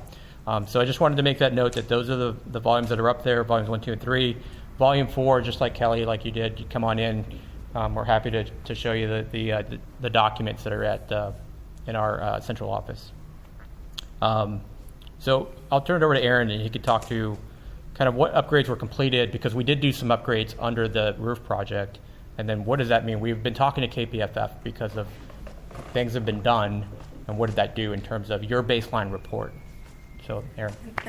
And if you can comment about if they were done as a reflection of like building code necessary because you're already doing a roof, or if they were done like as while we're here, might as well. Yes, it's the latter. Okay. So let me give a brief history on this. So you all saw volume 1 of the report that KPFF did, and we hired KPFF to do that in order to understand how all of our buildings would perform seismically, with the goal obviously being able to plan and prioritize seismic upgrade projects. It's been in the news a lot lately about Cascadia, subduction zone, and all that stuff. So really, in order to plan these projects, we had to know what we had first, and that was what led to the whole report. So, West TV. So this is what it looked like before this summer. Seismic upgrades involve a lot of things, and one of the big things involved is creating a roof diaphragm. the goal is to have if an earthquake happens, everything's going to shake, right? And the goal is to have the whole building move as one. The building's going to move, but you don't want the foundations and walls moving at a different speed than the roof. So you want to upgrade the roof. You want to get everything tied together really well in order to get it to move together. Knowing that we had just received this report, we decided that as we were re-roofing the school, it would be financially prudent to do some seismic upgrades at the same time. So here, it involved largely roof level upgrades, strengthening the roof diaphragm in order to keep it from moving differently than the rest of the building. And so that's what we did. You can see here, this looks pretty dire, obviously. As a result of the upgrades this summer, though, it did improve it quite dramatically. I told you guys it was going to take a little bit longer than it ended up taking, but I was able to get them to jump on it real quick. So That's always wise. Then you get credit for getting it done fast. exactly. So I sent KPFF, who was not the structural engineer for the project, but they're the ones who did this report for us. I sent them all of the drawings and documents for the project, all the structural drawings, and said, here's what we did. How did that affect the risk plan for the school? And so they just sent this back to me yesterday. And so this is what it looks like now, much improved. Any questions on Yeah, that? It's a big relief. Did you take Yeah. advantage of any kind of seismic grants or anything that the state offers? Yeah. Good question. The Very good. $680 million bond was for seismic improvements, right? No, there were 5 It named. specifically says that it's for seismic improvements. So it includes. It includes includes seismic, seismic new improvements. schools. Tell them the numbers, though, replacement because you told schools. us it was like 4% of the bond was actually Yeah, Yeah. so specific if to you. seismic. Yep, good point. So Right? if you look in the detail, it was like $4 million of that, and it was allocated to 5 specific projects. It was Aloha High School, Beaverton High School, Cooper Mountain Elementary, Cedar Mill, and Beaver Acres. So if you look, there's a page that talks about seismic upgrades into those ones. So this was an extra, but it was an opportunity to do it at the same time as the roofing project. I think certainly in the future, knowing what we know now, in the next bond, seismic upgrades will be a lot bigger piece, and it will be a lot more well-defined, and we will be a lot more prepared to tackle it. Yeah, I've helped other organizations get seismic upgrades through the state. Yeah, great. I've Yeah, worked with sorry KPFF. I didn't get back to you. So Not an advertisement for KPFF, but I've worked with them, and they do a great job. yeah, they do a good job. So here, the time frame didn't allow for that. We had to take advantage of the opportunity when we had it. It takes a long time to get those grants, which we have gotten several, and we got them for Aloha, Cooper Mountain, and Beaver Acres, each about $2.5 million grants. One thing I want you to be clear about is if you get that grant, you can't do partial work. Yeah, That's correct. You have You're to right. go. You have to upgrade the whole school. Yeah. So could you talk about Aloha and what happened with Aloha? Yeah, so at Aloha, we received a grant, $2.5 million. The original project budget was like $2 million, I think. And in getting those grants, there's strings attached to it. And it's, you have to upgrade the whole school, the entire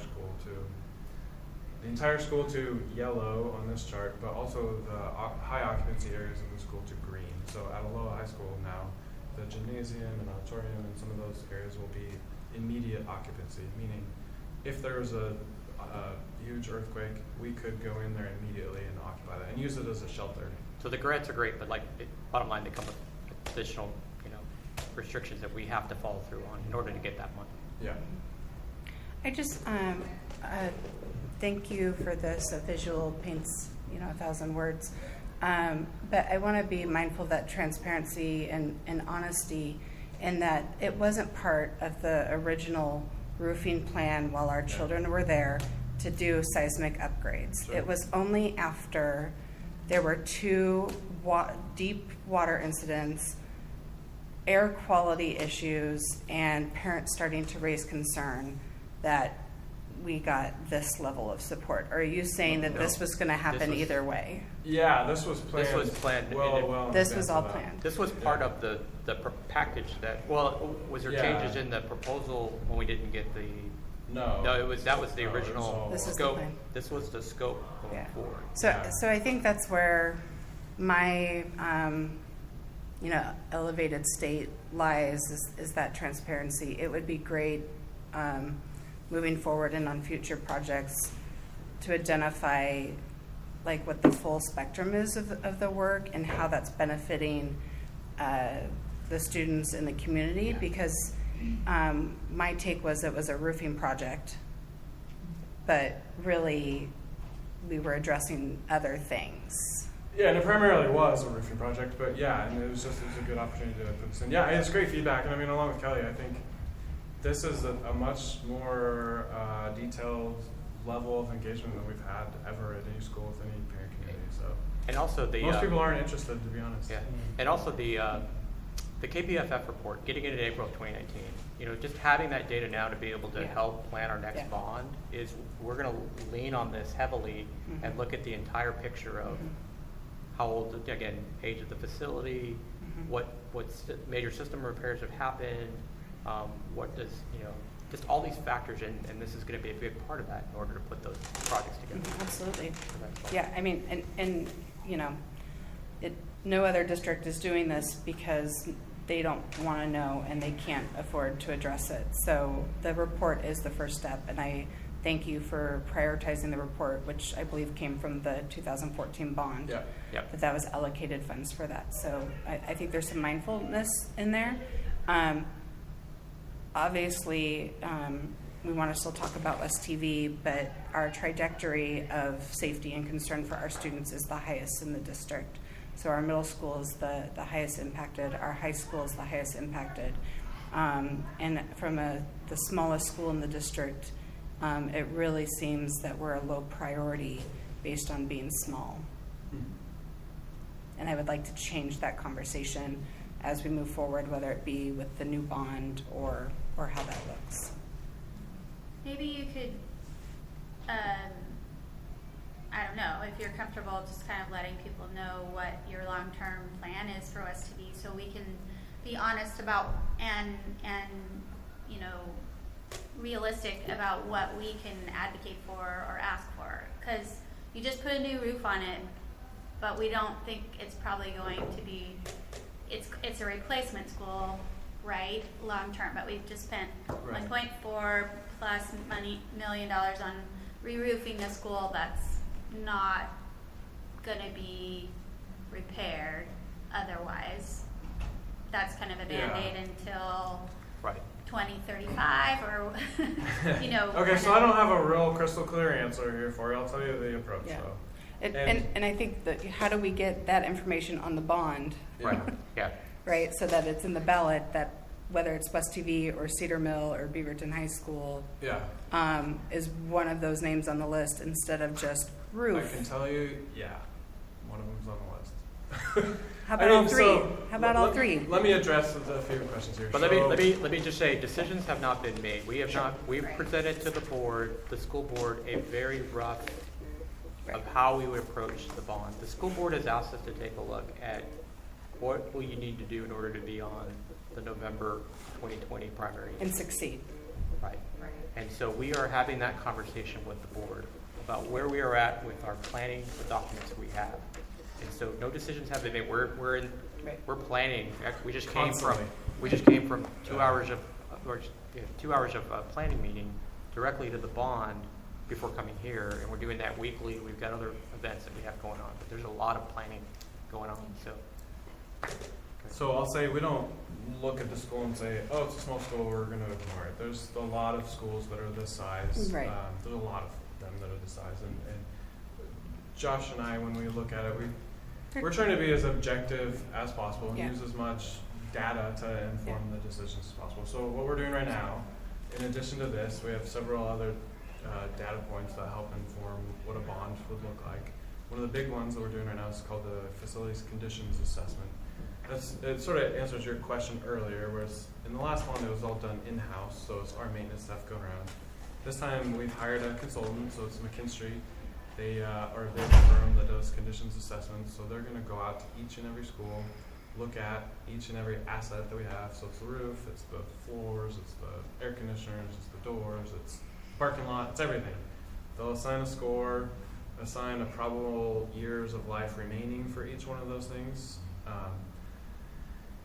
And what that gives you is, the estimated year that that particular item needs to be replaced. So we're going to get, when they're done, in January probably, a list of 20,000 assets across the district and a cost to replace all those things. And it's going to be some enormous number, in the hundreds of millions.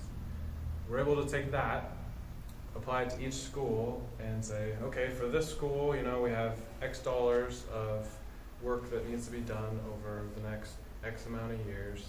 How does that number compare to what it would cost to replace the school? And you get a ratio there, a facility conditions index. That helps you score where you should prioritize and which schools you should replace. Well, and based on the seismic report alone, it's suggesting to not prioritize West TV before this update, under the context that it's the largest amount of money with the most needs to fix. And so I'm curious, Well, what that would mean is that it is prioritized in terms of it should be replaced instead of repaired. Then why did you just put a $1.4 million roof on it? Great question, and I would say that is something we're trying to be mindful of, but it was a mistake. It's not a mistake. I would say it's a relic of planning that occurred over the past 10 years. Yeah. And Again, it was a different mindset. It was a decision that was made. It was part of that 2014 bond to replace that roof. We just read the bond. It doesn't have West TV listed on it. It just says schools need roofing. It does not say West TV. I can show you a document that went out to the public in terms of the ballot, and I can show you that afterwards, and we can look at that just to have some of that information, so we can share that. But. Yeah, it was in the bond. Yep. In looking forward, it's probably not something I would have done if I knew that it was a strong candidate to be replaced. But that's That not was quite before how the you had planning works. this assessment. That's true. Those decisions were made before you Exactly. had these assessments. Yeah, Yep. exactly. Yep. You guys missed an unreinforced masonry building. You guys did that wrong. Well, you can say you guys, but I wasn't here then. Josh wasn't here then. Somebody did. Somebody. They missed an unreinforced masonry Yeah, building. there was an assessment in 2009. Yeah, right, and it's not on there. That Yeah. they did that, and that was it. Yeah, it wasn't on And then there. you had a structural engineer look at it to redo the roof, right? And did they come up with any way of making the gym safer while they're at it? Well, no, because it was a roofing project. Yes, but they're trying to build a diaphragm on top of a building that can't support it. I guess, do you want to talk specifically about the gym and Sure. the issue and what the possibilities are? Yes, so there are some possibilities. And maybe just tell people what the issue is, just to make sure everybody's level set first. Yeah, so the issue, like I said, it is the unreinforced masonry walls. There's like concrete columns in the gym, and the masonry walls are infill panels, which are unreinforced, and so those are what could be at danger of collapse. After I talked to you guys, I actually checked with the engineer, and it's kind of a relatively simple solution, although that doesn't mean inexpensive. But you could construct a metal stud wall basically around the interior perimeter of the space, put plywood on it, and you're good to go. So that's what they recommended. So when can we start? So What's the they. next bond measure? Well, I was gonna say, like, what order of magnitude of cost is? So I think it's probably $200,000 order of magnitude. They actually quoted me $3,500 to do a design and estimate. So if we wanted to spend $3,500, we could get the actual design and an actual estimate and get more information on that. And what was the final number? So my estimate is around $200,000. And the problem is it gets complicated when you get in there and look at it, because there's all sorts of stuff on the walls. There's basketball hoops, there's smoke detectors. There was another area that was red, and that was the covered play structure.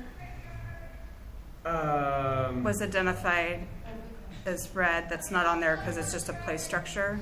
Oh. The covered area, I Okay. think, was also It's like red. a carport sort of It thing. wasn't red, but there's a line item saying that Okay. the It's not the structured. bottom of the beams were not tied Oh, together. okay. In the volume 1. Yeah. Yeah. That could be. And it's not that old. I'm not sure. Yeah. That But could to be clear, that wasn't red, it was just a Okay. a line Yeah. item of Yeah. concern. So, I mean, the gym, it could be upgraded. It just need the money to do it. So the district doesn't have, pending some context, because it seems like the gym is a concern based on this update, and that our children spend a majority of time in that space. It's the auditorium, it's the community center, it's all of these things. Yeah. It's not just PE for 30 minutes with 30 kids and then they're out again. Sure. That's pennies compared to what they're spending in other ways in other areas. That's not even a minute number. How do we get that? Where do we advocate? What is your priority? Is it a priority? Or, those are my questions. So our priority is to do what was in the bond and go through that level of it's a project, it's listed for those schools, we're gonna go through that process. In terms of money that's gonna remain on this bond, we have to work through, develop that plan for where does that money go. The new bond, you mean? No, the current bond. If there's any funding left over. To me, the life, health, safety comes up top, and we have to take a look at that, and this Okay. report will help influence that in terms of what we need to do. But we have to look across the board. So, Right. Can you pull up like Sunset? Yeah, let me see if I can figure that out here. And I know Right. I know you know that there's other schools Right. that are in, but Right. we have Absolutely. some high occupancy, Right. high risk areas that we are now concerned with in terms of the amount of folks that are in those areas that we have to look at Right. and do.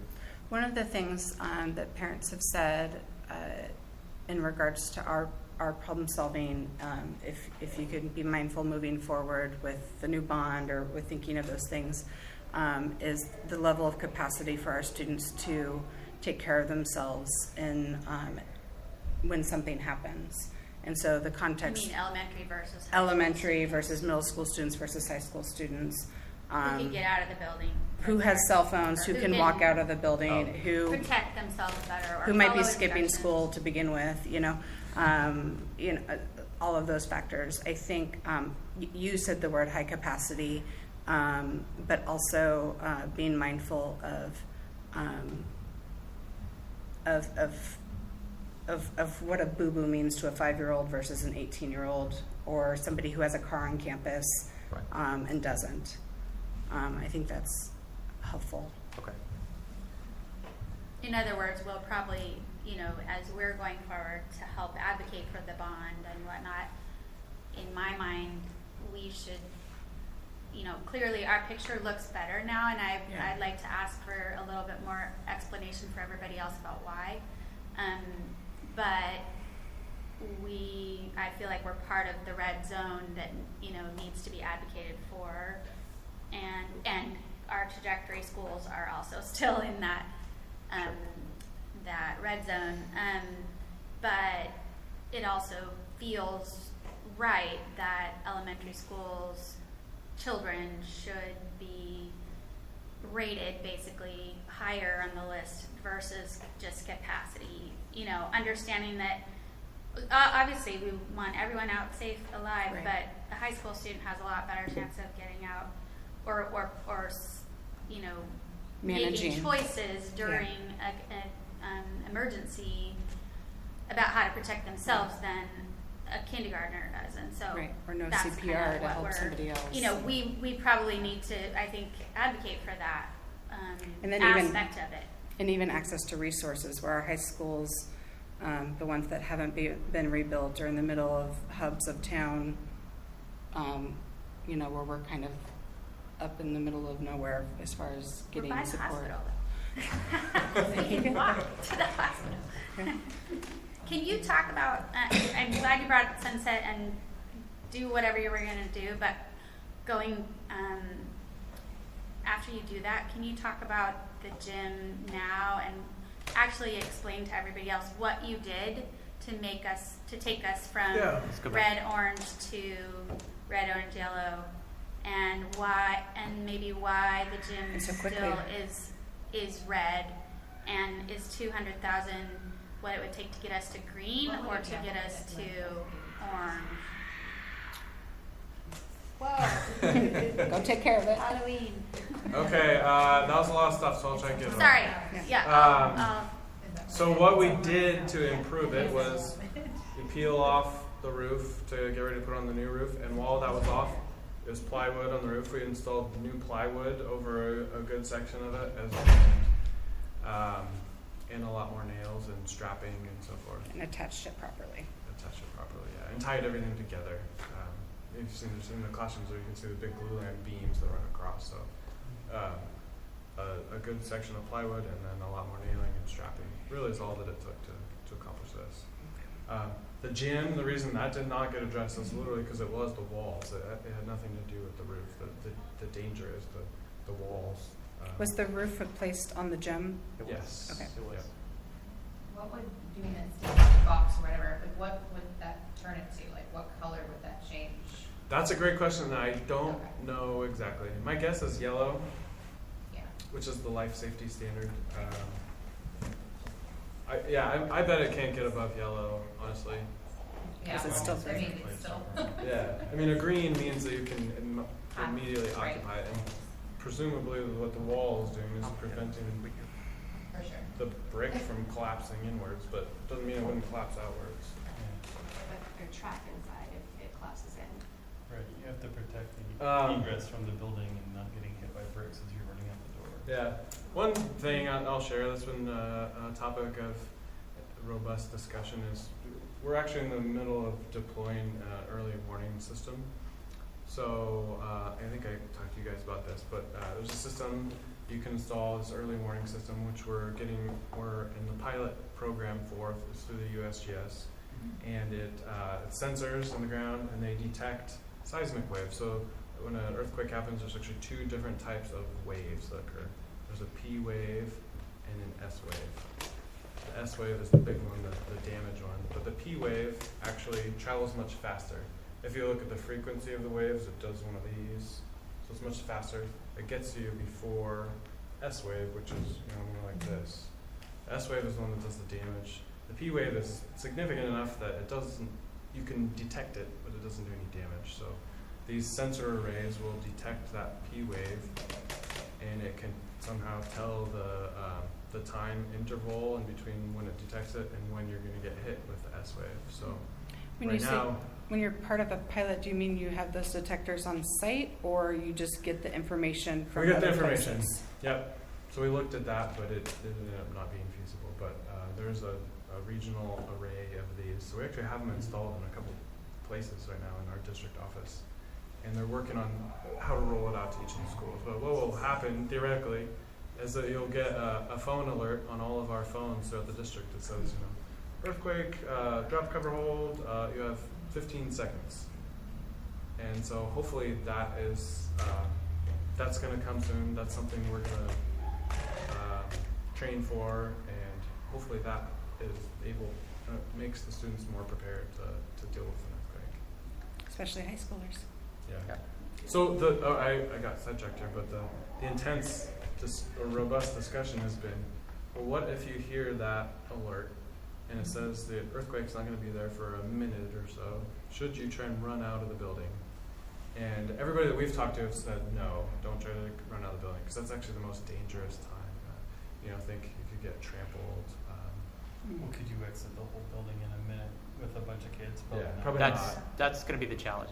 You're going to have that training involved to be able to get people out safely.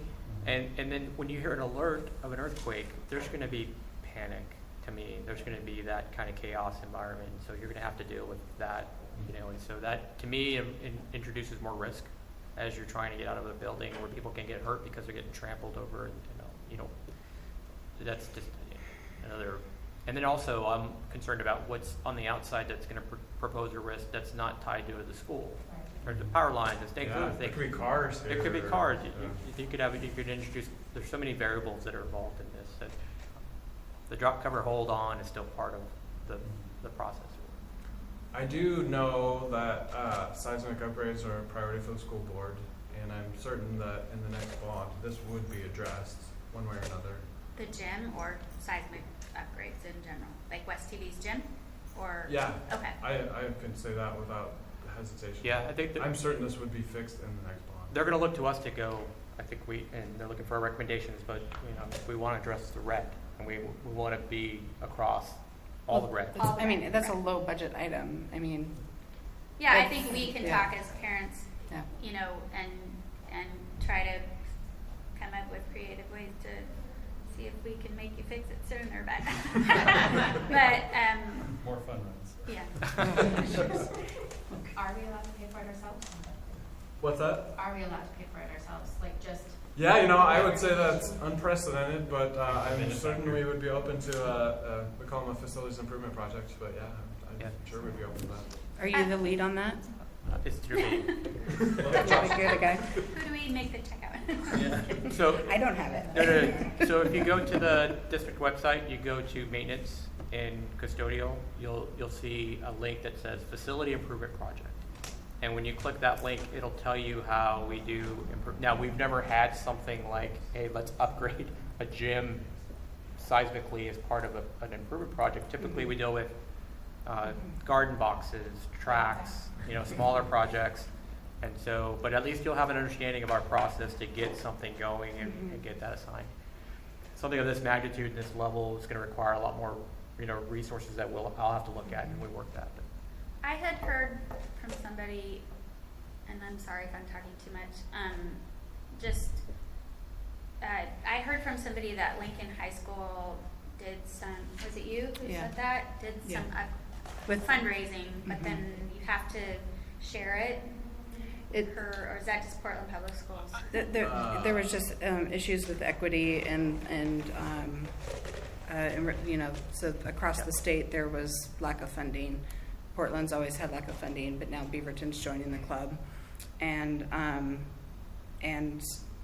so everyone started having fundraisers, and the ability of particular schools to have successful fundraisers was different based on the economic status of the parents and people who go to those schools. And so, like, Lincoln was able to essentially pay for staff salaries.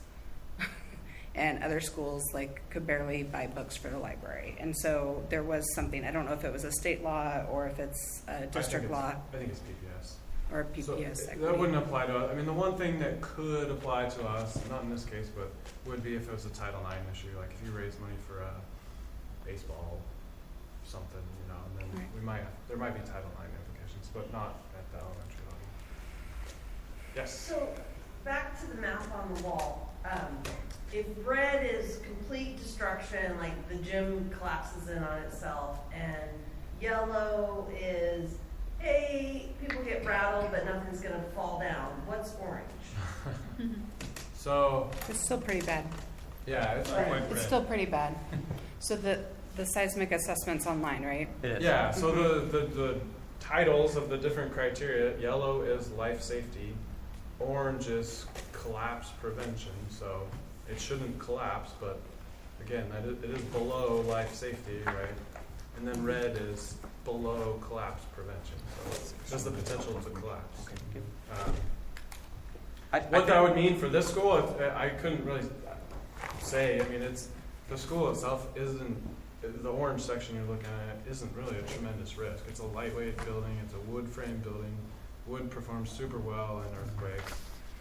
There's not like a bunch of suspended ductwork or lights or ceilings or anything. So I don't think there's a tremendous risk in that area, but that is the technical classification. The only schools that were in green are the new builds. Yeah. Yeah. They're trying to be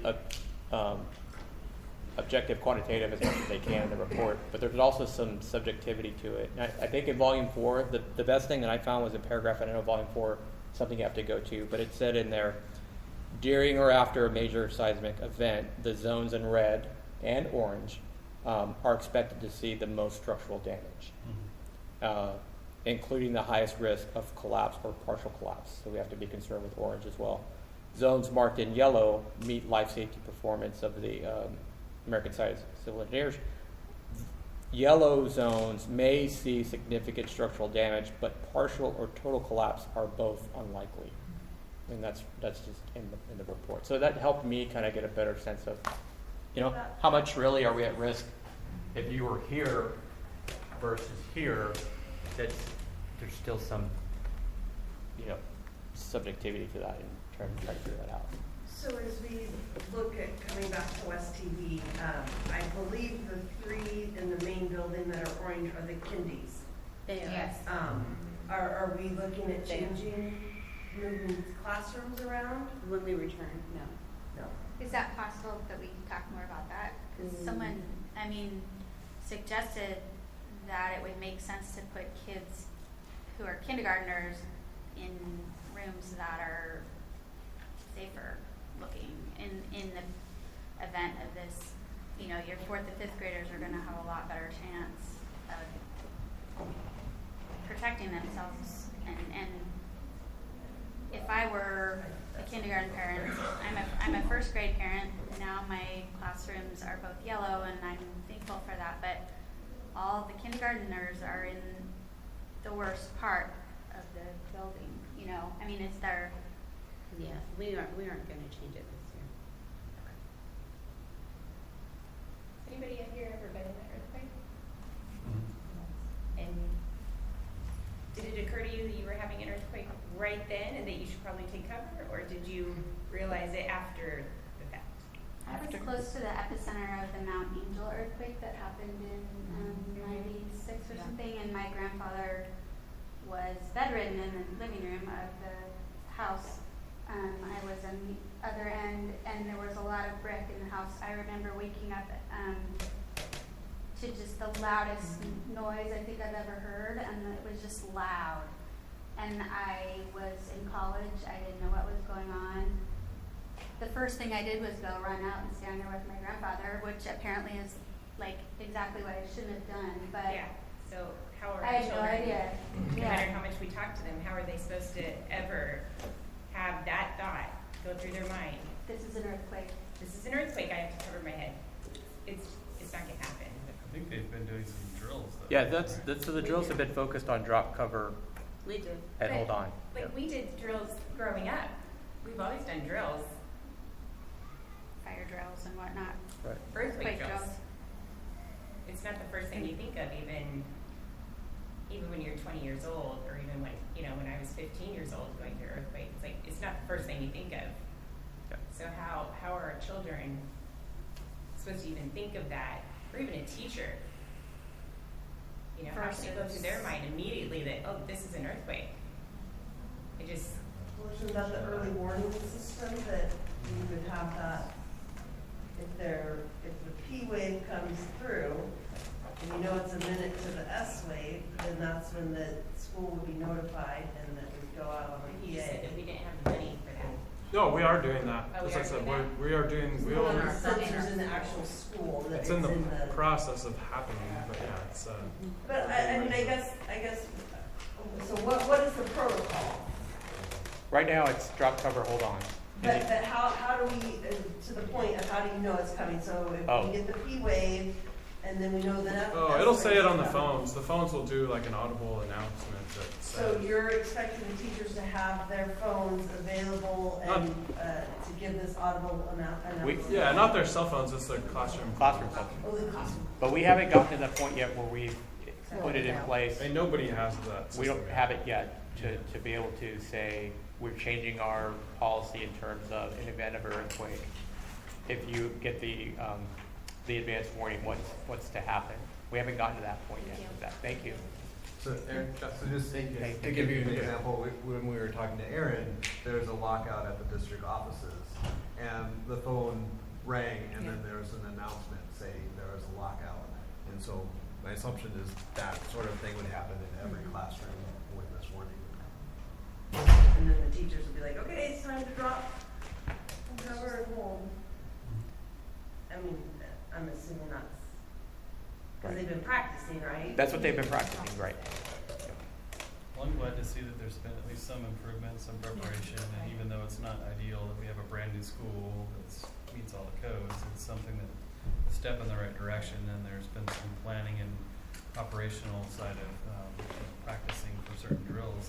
It's better than having no plan at all and having the worst outcome. So I appreciate that. Yeah. I think you should make sure to get credit for what you told us, that this, I mean, Sydney mentioned it briefly, but that this is the only assessment like this in the state, and you guys clearly, I saw you both speaking at the work session, and I, appreciated that how obviously you care about this, and that you are taking steps to not only address new schools in the next bond, but you have that bucket for safety, right? Seismic. Bucket for seismic upgrades. And safety, right. That might be Band-Aids, basically. Yeah.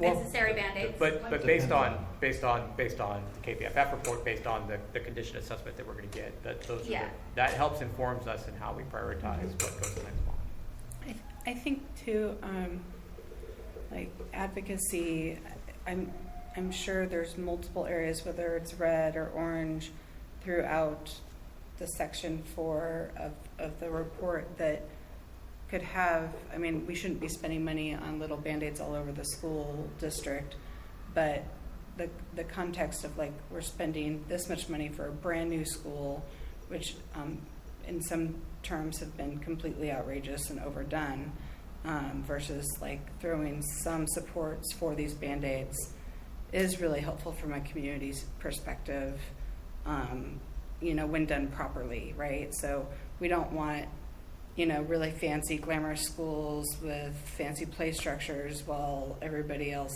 just is concerned that they're going to be okay.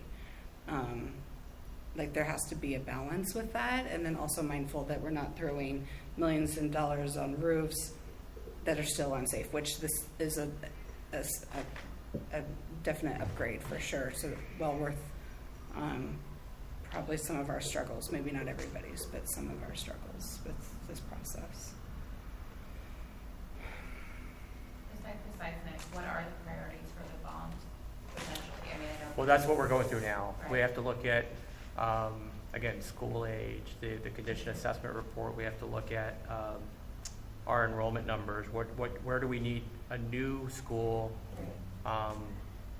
And we have to take all these factors into account. That's what we're going through now. We're running through that now in order to put that plan together. And we're doing a lot of bond planning. And I'll tell you, we are very fortunate as a district that we have Aaron.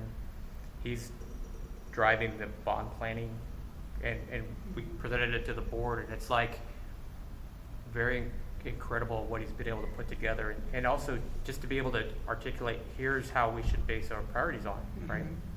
So we have to consider a lot of factors, and it's not easy. And we have to look at equity across the district. We have to put all that together. And but he's done a lot of great work, and we're going to continue on. We've got conversations with the board that need to continue. They've got some direction, and we're going to be able to get back to them and talk about where we're at, and then help get their decision on where we go. If you go on the website, you can go to the board meetings, and you can find a copy of the presentation that you made to the board on the last work session. And then the bond has to pass. And then the bond has to pass. I think in terms of advocacy, really what you could do to help out is educate people about it. I mean, it sucks, it's a big problem, but it's not just a West TV problem. It's a lot of schools. Right. It's not just even our school district. I mean, there's a lot of neighboring school districts that are in a lot worse shape. Right. And really, the more you can inform people about the hazards associated with this, the more likely we are to be successful in a future bond and be able to deal with some of these situations. I feel like we could actually be an example, though, that could help you show that your genuine desire to reach people versus just get money and make shiny things, right? Because you found an opportunity and you took it, and it didn't really cost that much money, and it took us from the worst Yeah. in the district to I don't know where we sit now, but you could Mild yellow. pretty easily make Orange, that mild orange. make a presentation, right, that shows look at what we did with this. This amount of money. Yeah, and then that gives us the confidence, because I feel like, you know, we're new to the district, but skepticism seems pretty pervasive from the parents that we've talked to so far as part of this process. Not about you personally, Sure. but just about district priorities or, you know, transparency. Well, and I just think my initial question in regards to this is that the report came out in April. We stayed at the school for the rest of the year, and then with this lovely building being half empty, there wasn't like anybody from a district perspective that said like, we got to start somewhere or we got to move something. And so just lack of urgency based off the seismic report, at least from the outside. There might be urgency internally going on, like this is a big concern, but I didn't know about that. You know, I didn't know that you guys, other than you created a report or it was done as part of the 2014, there's lack of knowledge of like, you know, we would want to do something, and Right. so. I think it was the sharing right away, and it was also at the same time we were looking at it and looking at the bond planning and taking it into Yeah, you're busy. right. And Yeah. but it was up, but I don't know how soon it was up. It was up, but we wouldn't know to look for it. Right. You know. Yeah, we actually tried really hard to send it out there. We had the news do reports on it. We put it in the newsletters. It was on the Facebook page. It was all over. But I mean, obviously not enough. When Yeah. when was that? I'd have to look. Back It was back pretty in the quickly, spring, or Yeah, we reported on it to the school board, and you weren't there, I- but it was in the spring. We did a school board presentation, and then after that, we pushed it out through. Oh, actually, I have it. The same School the same board month working it was session. presented. Yeah, it was the April 15th was when we presented at a school board working session. Yeah. That's it. Thank you They guys gave for you a coming file. out. Yeah. Yeah, thank you. Yeah. Any more questions before we? Just keep trying. So again, we're going to take the audio. We'll have public communications go through it. We'll put together frequently asked questions and get that up as soon as we can. Okay. All right. Great. Thank you. thank you so much.